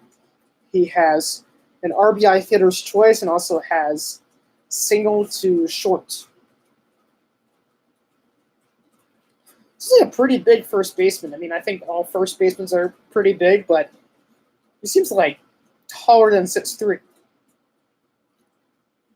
Maybe it's because he doesn't have the usual first baseman build. I mean, we saw earlier he can run a bit, but he's like tall and like built. He's not fat. You don't see like gut from him. It's what you do with a lot of first basemen, honestly. I mean, Yankees have a first baseman of their own who's built. I mean, Voit. I mean, he's an absolute tank. He's 6'4" and just. Have you ever seen his workout videos? It's insane. He's like the most jacked guy I've ever seen. Like he's a monster. I think even the Yes Network had like a special on him, just like sled pulling all these weights. And it was really cool. That ball was rounded right into the shift, and I think that was LeMahieu who fielded it, as they had Torres out on the outfield grass. So 2 away, it's knocking those 2 quick outs. Oh, so good news on the Severino front. He threw a 2-inning simulated game today in Tampa, which is awesome. So, hopefully he seems like he's on the fast track, and he's been feeling pretty good in his bullpen session. So, you really hope. I mean, he's a huge X factor for the Yankees in their playoff run. So I really hope, as well as all the Yankee fans, that he can have a strong return. And hey, there's that get me over curveball that I mentioned previously. First curveball we saw from Tanaka tonight, 0-1. The Yankee offense hasn't been bad as of late. Maybe not against the A's for the most part, but we still are out with Encarnacion and Voit and Stanton, so we're still running a little low. And it only get better from here for us, for the offense and pitching wise too. Hopefully, you really can't get worse than this for the most part. I hope I'm not jinxing it, but you really can't get worse than that. Then Hap giving us 4 innings, pitching 5 earned runs, not giving me 5 runs in 5 innings. It's pretty tough to outdo that on a nightly basis. So Kana behind 1-2. He has singled in 2 and has hit into a fielder's choice. So hopefully Tanaka can ring up his 3rd batter right here. Maybe you let him go out there in the 6th. Yeah, he's settled down for the most part. So, maybe start in the 6th inning. Why not let him give us a little bit more innings? And kind of fouls one off. Now I would say if Tanaka gets under 92 pitches, we'd probably let him go out there for a 6th inning. And also probably has a 1-2-3 inning too. That's kind of a necessity for him to pitch in the 6th right now.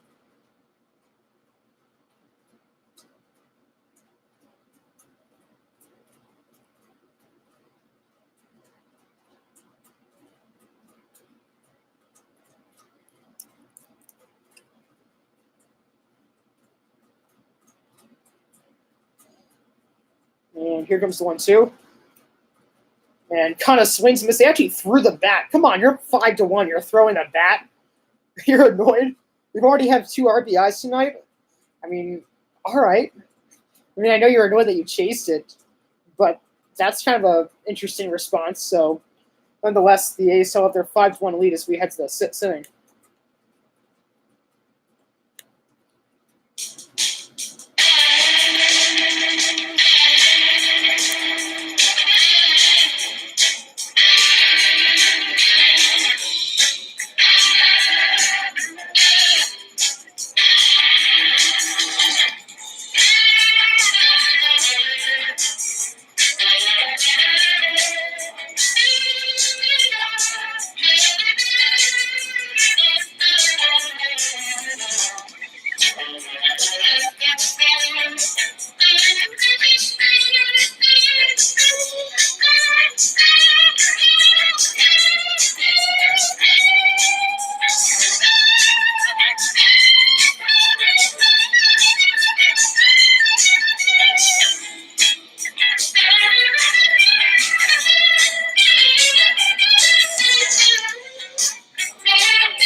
That fastball missed. Well, we actually missed a couple pitches. Sorry, the game kind of jumped on me.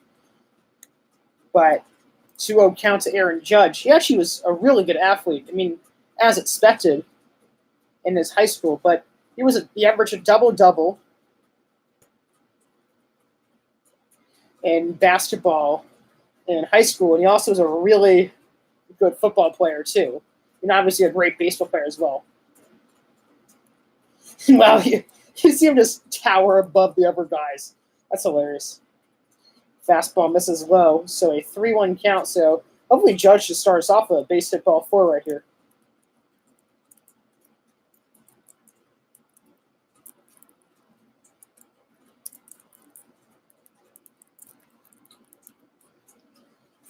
Now, I think he can chase out Rourke this inning. And this will be his 80th pitch. Now, we string together some good at bats. We get him out of here. We've seen these guys in the bullpen a couple of times. Maybe we can get to them and still have a chance in this game. We're only down by 4. And there we go. Attaboy, Judge.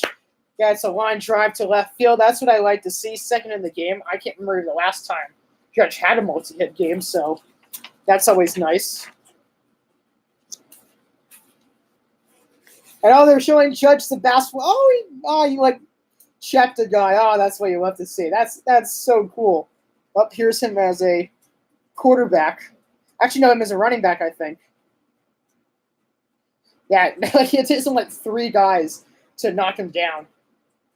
That's hilarious. I'm so happy that, we're in the age of like internet and all that stuff and video recording, that we can see like Judge during high school. That's so cool.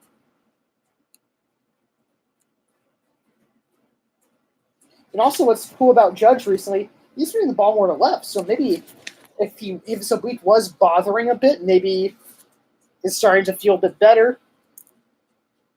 And, maybe he's just adjusting to the pitcher's throwing him inside a bit more. And it's no wonder that Judge was a 3-sport athlete. I mean, the guy's 6'7". So, naturally, if you're athletic, you're going to excel in all sports. And, everywhere he went with baseball, they were surprised at how athletic this guy was. A lot of people think 6'7" guys are slow, but this guy, I mean, he's faster than league average at running. He's a top 5 right fielder and outfielder in baseball, at least defensively. When he's on hitting wise too, he's also top 5. And here comes the 1-1 to Didi. Didi swings through that fastball, now 1-2. I feel like Didi sometimes does a bit too much. I feel like he tries to pull it a bit too much. I feel he's trying to go for the fence a bit too much. And I'm glad that he has the potential now, or the power. He stepped into power where he has like 20 homers and probably can get 30 homers over the course of a full season. But, Didi from like the first 2 years we got him where he was like sitting 10 to 20 home runs, that pitch is way out of the zone. He pops it up, and Olsen makes the catch. Like that's when he has to lay off of. Just throwing a bit too much to try to get this team back in the game.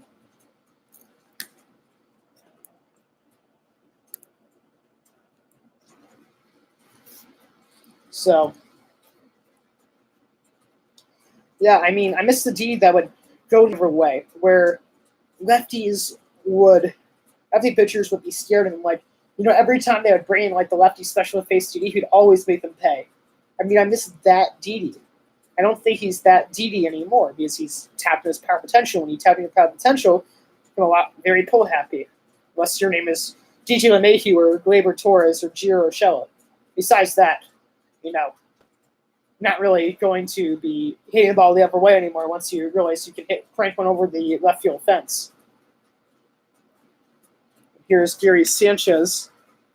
Actually, no, sorry, Urshela up. Sanchez on deck. Urshela struck out twice tonight. Hopefully can change that. Hopefully won't get the hat trick right here. Urshela fouls one off 0-2.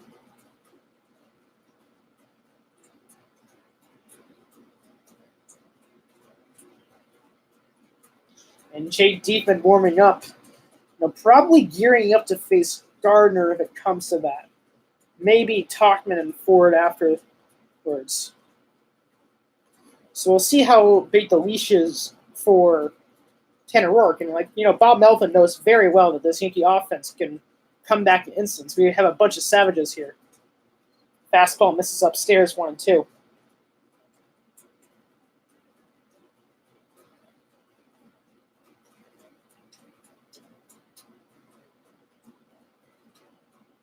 I think Rochelle has always worn number 29. I think he wore that for the Indians as well.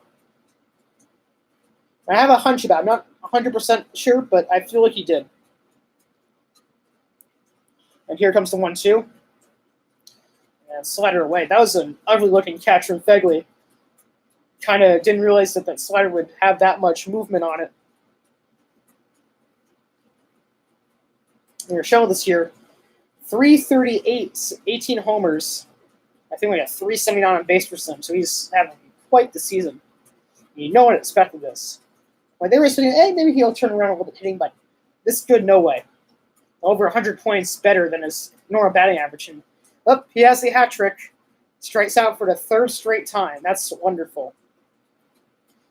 And we have guys who are hitting them tonight. We have Judge. We have Torres. We're hitting him decently. And then we just can't pull it together. You can't blame Rochelle. I mean, he's helped us out so much this year, but striking out 3 times already during the night, never very helpful. So we were Sanchez, who has singled to left and gave a very deep fly ball to right last time up. It swings through that fastball 0-1.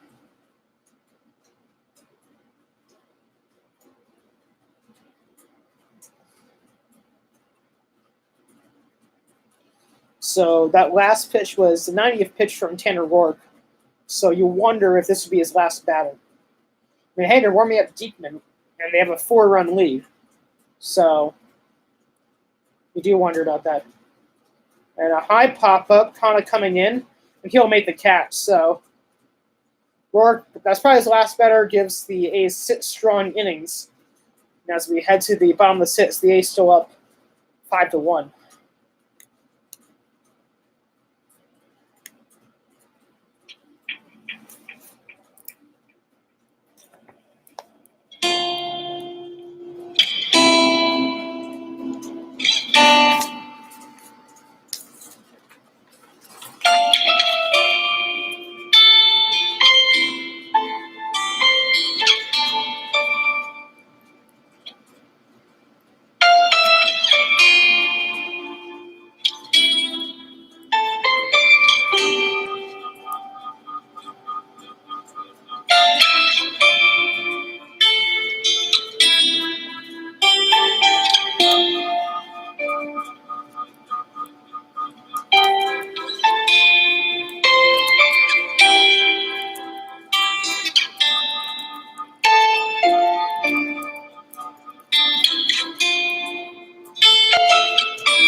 So Snaga's actually back out there. Wow.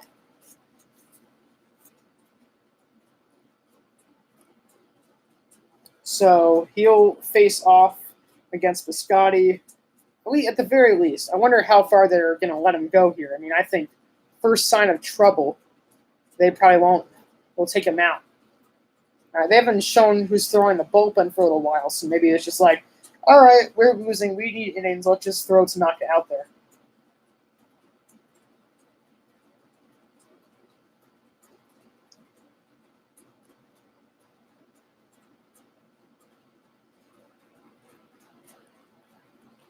That ball laced foul, 0-2. It's actually, even though this game's at like 9 o'clock, is not that late relatively because, I spent the last year in Israel, hence the name Yankees from Israel, and actually won a couple Israeli championships there, which was fun. But, I had to leave at like 2 a.m. to just broadcast the games there, and I was so tired and exhausted. That ball has popped out of play, still 0-2. So, this is still better. And I'm not quite sure if I'm going to go past this inning, by the way. I might. I'll try. But, it's kind of tough to stay in the same position for a little while. And, I'm leaving for college on Saturday. So I got to wake up early tomorrow and just get some stuff done. So we'll see.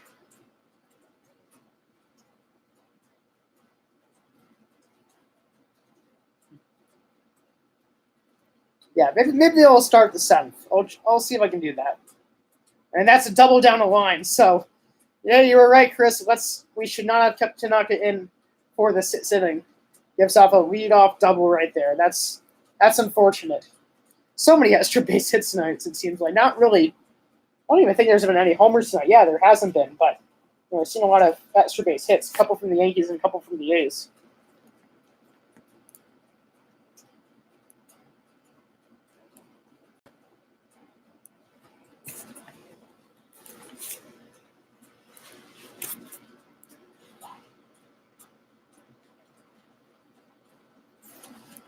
So, yeah, Viscotti has a couple hits tonight. He also has an RBI. So, I don't know. I feel like Piscotti, ever since the Yankees faced him, he's just raced against us. He's still in there. Come on. Like, I know that you want some innings out of him. I understand why. But, it's almost like you're beating a dead horse here. Who knows? Maybe get out of this. But, as he's thrown tonight, it seems unlikely. Fastball misses upstairs, 1-1 to Davis. Davis has ground to a double play and struck out swinging. Snuckers has numbers, so maybe they're at least thinking, all right, we're gonna let him pitch to Davis. They have not shown the bullpen, and I feel like there should be someone warming up right now.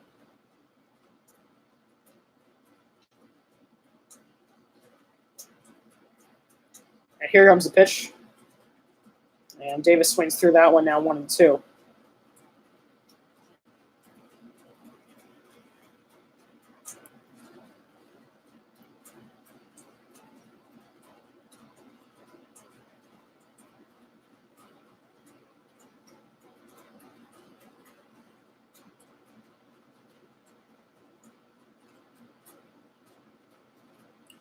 And Tanaka holds set. This guy doesn't have the biggest leadoff set, not the fastest of guys. Fouled right bat, so Davis right on it. He's not looked at this inning. I would take him out right after his batter. I don't even know why he let him really pitch in the 6th inning. He's approaching 100 pitches too. This next one will be his 99th pitch. So, like I said, you're kind of just beating a dead horse at this point. At this point, Sessa should be warm up too. So, we aren't seeing him in the bullpen right now, but he's been in the bullpen during this game. Here comes 1-2. Slider just missed outside. I'm telling you, Rod Drake is a stickler tonight. Both sides, so he's been fair, but that slider was just off the plate. Upper umpires will have run up Davis really quickly right there. Pitch number 100 coming right here.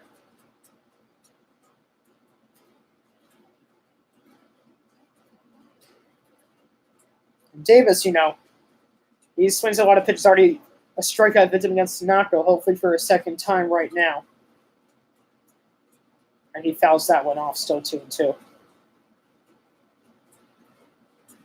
Yeah, I mean, pitching 8 innings and coasting through it, that feels a lot different than throwing 6 innings and sucking it up the whole time.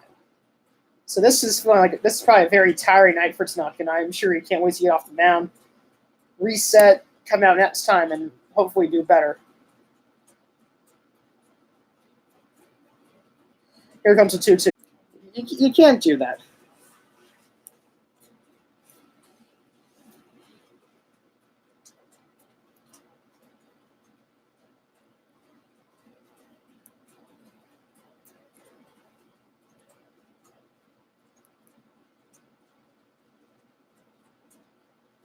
So this will be the payoff pitch to Davis, and he swings through it. So thankfully, Tanaka does get the strikeout. His fourth strike of the night, and Davis now a strikeout victim for the second straight time. One away.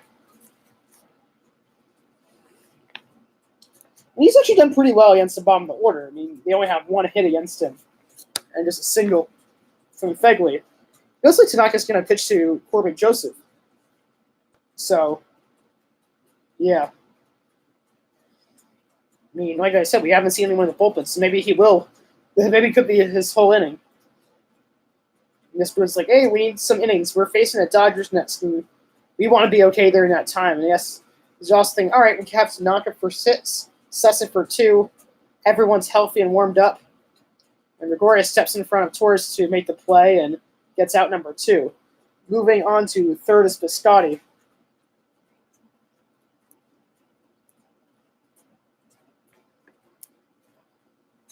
So Joseph does a job, but at least we get another outs, which have been a bit hard for Tanaka tonight. And Fegley this season, 245, 10 homers, 47 RBIs. I think a 389 batting on base percentage, or 289. I just saw 89 at the end. Probably the latter. But tonight he has single to left and ground out to third. That's a third. So, I mean, hey, say what you will about Tanaka tonight. I mean, he sucked for the most part, but, he gets out of this. I'll have some respect for him. He had a last good 3 innings. That's always good. And he shoved and gave the Yankees some innings at the very least. And you know what? We threw out Sessa for 2 innings. Just keep him out there. I don't care. Let him pitch. And at least we're set for the Dodgers. We're nice and ready. Guys ready to go.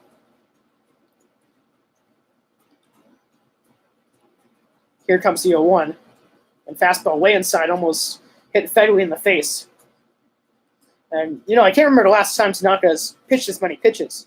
Because a lot of times this season, we haven't really let him go past, I think 92 is kind of like the round number for him. But he hasn't really gone past too much this season. That's for the most part because he's struggled a lot this season. Yeah, you see Luis Sessa now back in the bullpen. So this could be Tanaka's last batter. And I would love to give Sessa a clean inning right here. Ooh, did he want one? That was a 2-seam at 94 that just missed. It was a bit high and just a bit outside. Like I said, Rob Drake being a stickler tonight.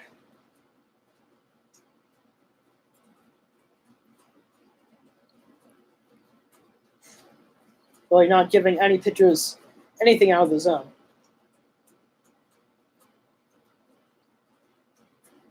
Comes to 2-1.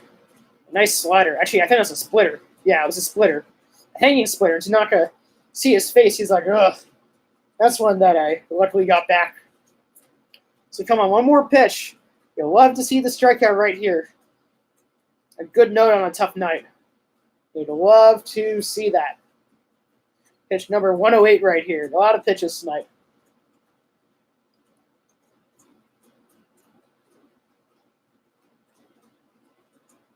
And here comes the 2-2.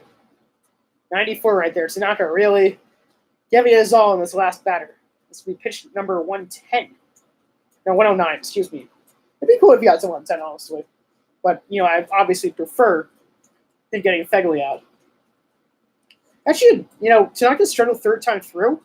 This is actually positive that he just allowed the double third time through the order, which is encouraging because You want him to pitch deep in the games. You want him to pitch a third time through. He's really the only guy besides maybe Severino can do that. And he gets him. Splitter in the dirt. Thank you, Tanaka, for shoving for 6 innings. I know you had a rough time, but I do appreciate you, being in there. Boom is a clap. Happy about that. We're heading to the 7th. I'll be right back.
Oh, wow. Tanner Rourke is still in there. And he will face Gardner for the 3rd time. And Gardner pops it up on the first pitch. Who's going to catch? It'll be Matt Olson for out number 1. Oh, wow. Someone actually reached first. I don't really know how since I wasn't there for it. So we have 1 away and 1 on. Rourke is at 94 pitches, excuse me.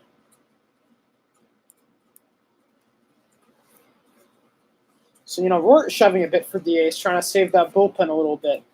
You can do that when you're up by 4 runs.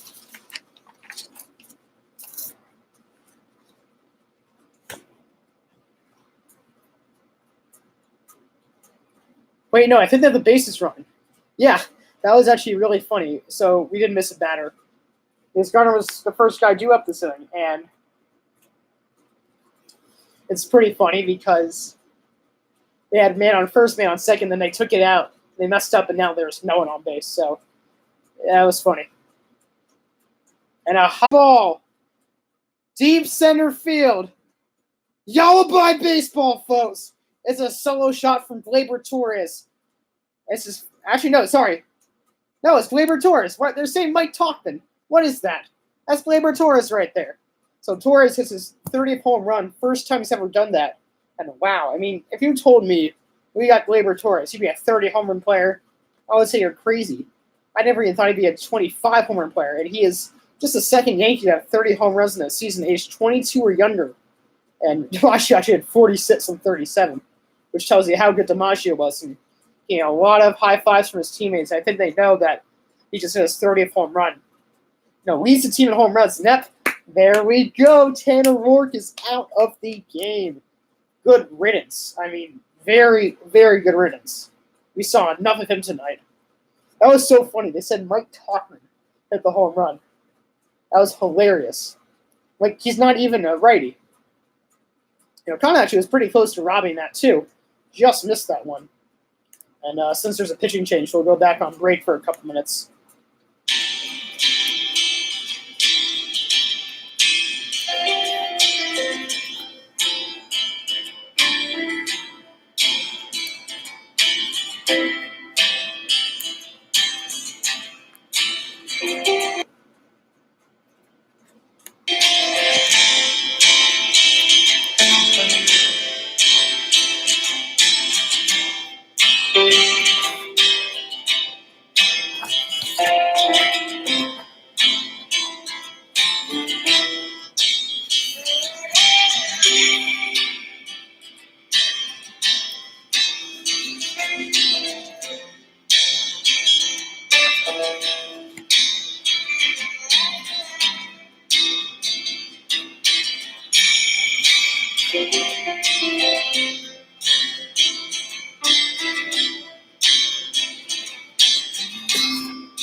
And you gotta love it, as his teammates giving him some love, and he's just such a good player for us. He's only 22, and he's doing this type of stuff. It's insane.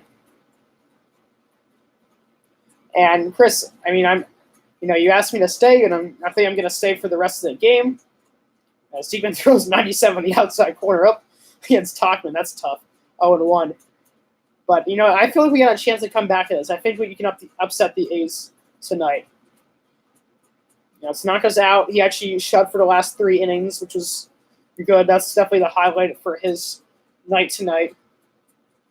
And Tauchman rolls it over to first. Olsen takes himself for out number 2. So hopefully Diekman doesn't shut it down right now, because that'd be annoying. But, hey, we at least got a home run. That always feels good, a little bit closer. Actually, Torres has 3 hits tonight, only a triple shy of the cycle. Wouldn't that be cool? I don't think I've ever... No, I have watched a game where I saw some of the cycle, because I watched that Brock Holt game when he had the cycle and hit off Austin Romine, which is ridiculous.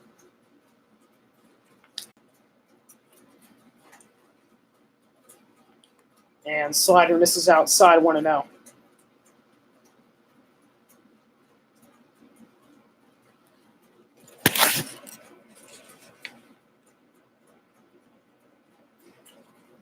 Here's Mike Ford going as a 1-0 count and swings through that slider. I think Rourke, if he was struggling, and he, obviously did by giving the home run to Torres, having Diekman to face Tauchman and Ford and just shut down those lefties, that's a very smart move from Bob Melvin. There's a reason why he's won manager here like 3 times. He's been around with the A's for so long. He's been around with them for 9 seasons, he's made him one of the longest tenured managers in baseball. Might actually be the longest tenured manager in baseball. Huh. Yeah, I think he is. That's interesting. Because Mike Scioscia is no longer manager of the Angels. That belongs to Brad Ausmus. So, yeah. And Ron Gardenhire not around. Neither is Jim Leland.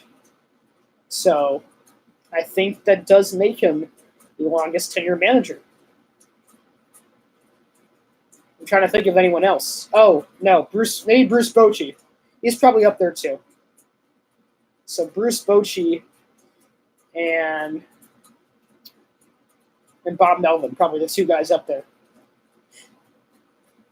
It's a 2-2 from Diekman. And Ford pops it up. Who's going to catch it? it will be Semyon. So Diekman does a job, but nonetheless, we do get one this inning thanks to Gleyber Torres' solo homer. He's now trailed 5-2 as we head to the bottom of the seventh. Time to get up and stretch.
Alrighty, we are back. We'll shift the camera in just a moment.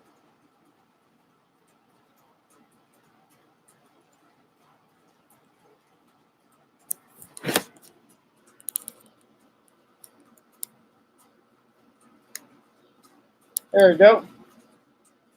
So to knock us out of here, here comes Luis Sessa, and I think the Yankees have the same plan as I do and just throw out Sessa for the next 2 innings. Starts him off with 95, Semyon that is, and 0-1 count.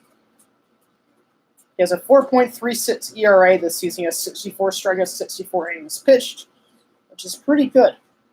So, definitely his best year as a Yankee. I mean, he has his ups and downs, but he has not been bad since the All-Star break. A set slider dumps him for a strike 0-2.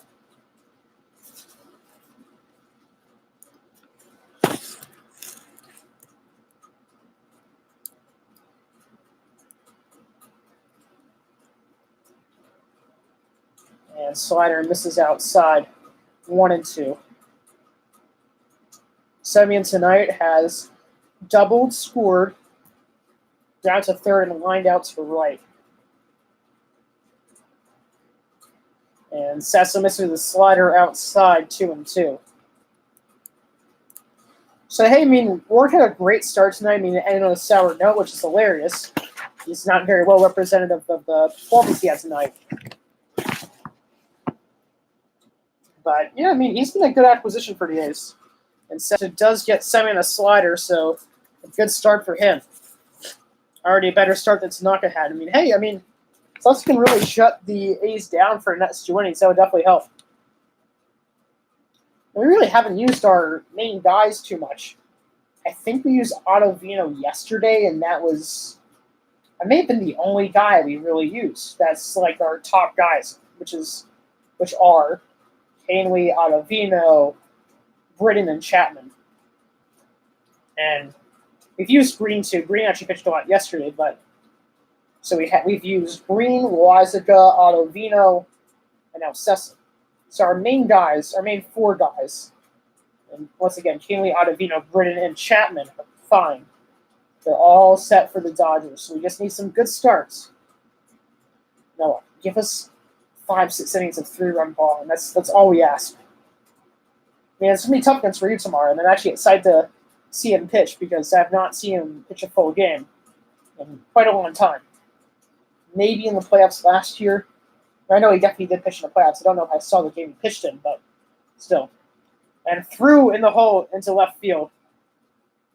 The Yankees were playing the shift, and LeMahieu was in the grass and Grossman hit the ball the other way. So runner on first of 1 out. And not for lack of effort, he gave a diving effort. Now, if he's just a step back, he would have had it. Here's Matt Chapman. He's had himself a pretty good night. He has singled on a run and later scored and has popped out to first in foul territory. He's not that fast, so let's see a double play right here. A slider can definitely induce some double plays. That's that fastball missed upstairs. Want to know Sanchez checking bat at Grossman at first. I think Grossman has some decent speed. He isn't really known as a running team for quite some years. I mean, of course, they were a running team when Henderson was on the team. Look at this lineup, and you probably think Kana, Grossman, Semien. I guess Olsen can run a little bit, but I mean, actually, no, they have Pinder and Laureano. Those two can actually run. But still, not a lot of stolen bases. And you don't really see it too often from power hitting teams. You don't see it from the Twins. You don't see it from the A's. You don't see it from the Yankees. None of those guys.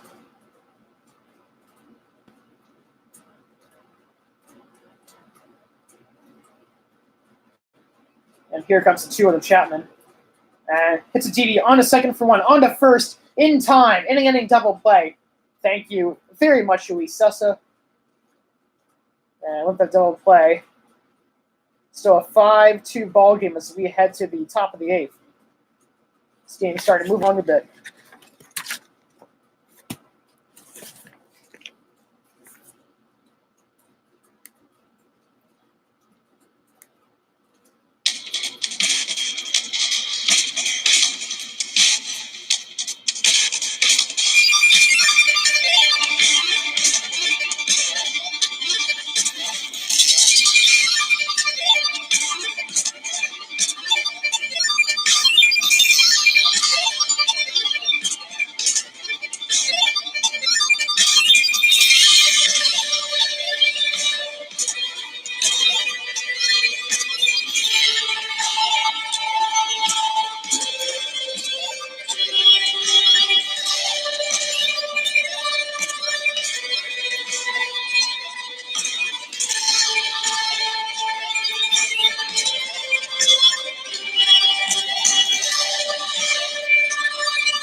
All right, so we are back. Chad Pinder has replaced Steven Biscotti in right field.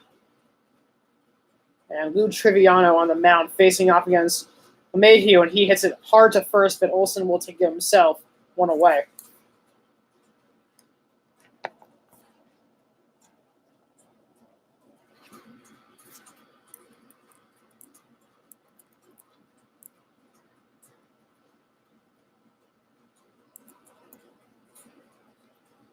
So 1 pitch, 1 out, so good job by Trevino thus far. Here's Aaron Judge with a couple of hits tonight, which is pretty good because I haven't really seen him with a multi-hit game in a little while. So a good sign for Judge in this Oakland A's series. And hey, he's from Fresno, which is pretty close to Oakland, at least closer than some other places. So, always happy to see Judge doing well.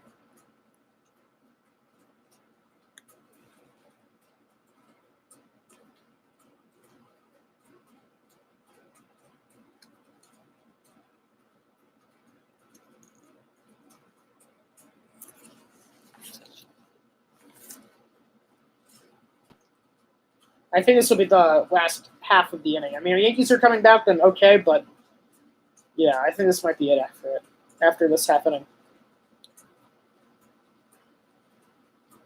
Up to 2-0. Fastball misses low, 3-0. To love to see some base runners right here. Be great. So Judge, as I mentioned, has a multi-hit game. He has a double, a single, and has also line out to left, so he's hit the ball hard 3 times tonight. Probably nice swing 3-0 here since we're down by 3. That fastball sails way in. So, hey, good job. That shows that Trevino is having some struggles with his control right now. So, a good start to this inning for the Yankees.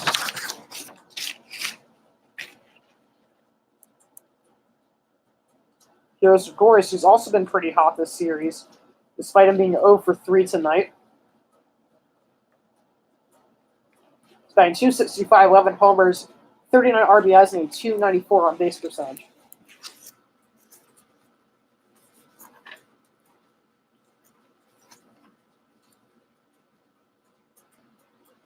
And fastball hits the outside corner on 1.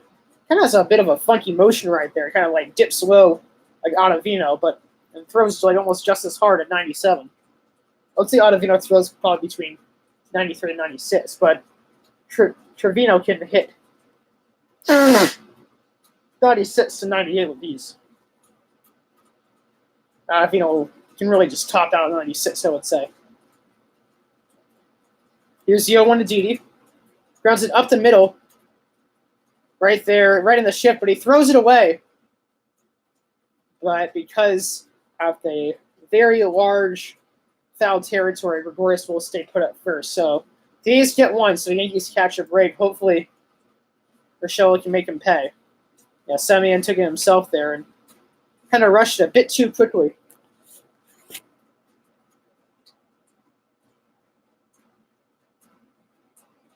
Yeah, that's true. The footwork is off because it's not the usual route that he's just going straight left to the base.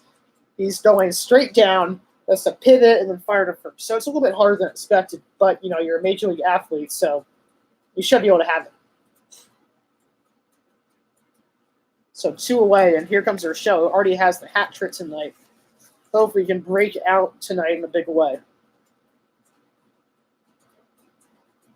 He swings through that slider 0-1. I'm pretty sure there's a slider. That's 92, and he doesn't really hit 92, so I think he does have that slider.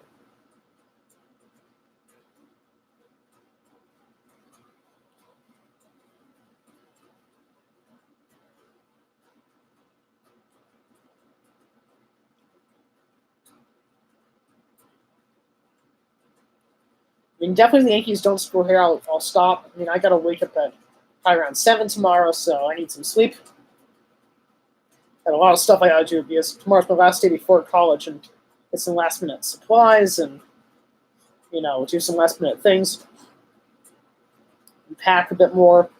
I'm mostly packed, but I got to pack a bit more. So this could be it. Bounce it right back to the screen. He's been beat by the fastball a good deal tonight. He started a couple of times on fastballs from Tanner Rourke. He was hitting like 93, 94, but Trevino, I think it's just Trevino. He's been hitting 97, 98. So he's actually going to throw Canely in, so that's a little bit different than I had in mind. But that's probably because that Canely hasn't pitched in a couple of days, so you got to get him in there. Gives the 1-2. Urshela fouls it off.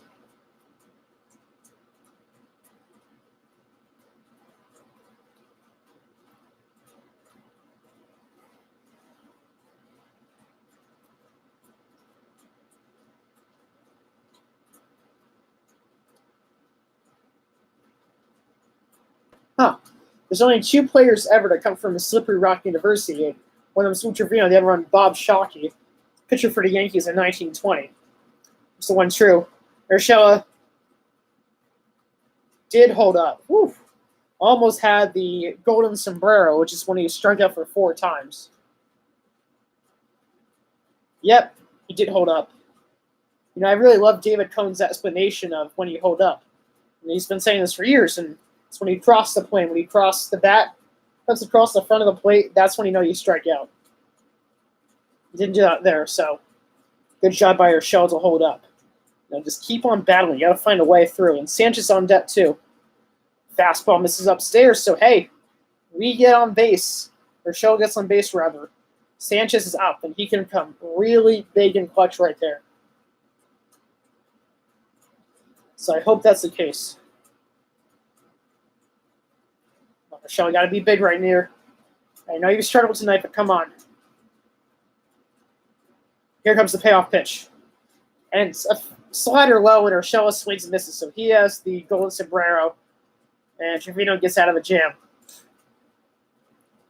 So, well, that's going to be it, guys. Thank you all for tuning in. It was a great broadcast. I had my second to last broadcast. And tune in tomorrow. We got a special broadcast with my friend Aaron and I. And he's a big Dodgers fan, so he's playing the Dodgers tomorrow, by the way. So I hope you guys have a great night. And once again, thank you guys for tuning in.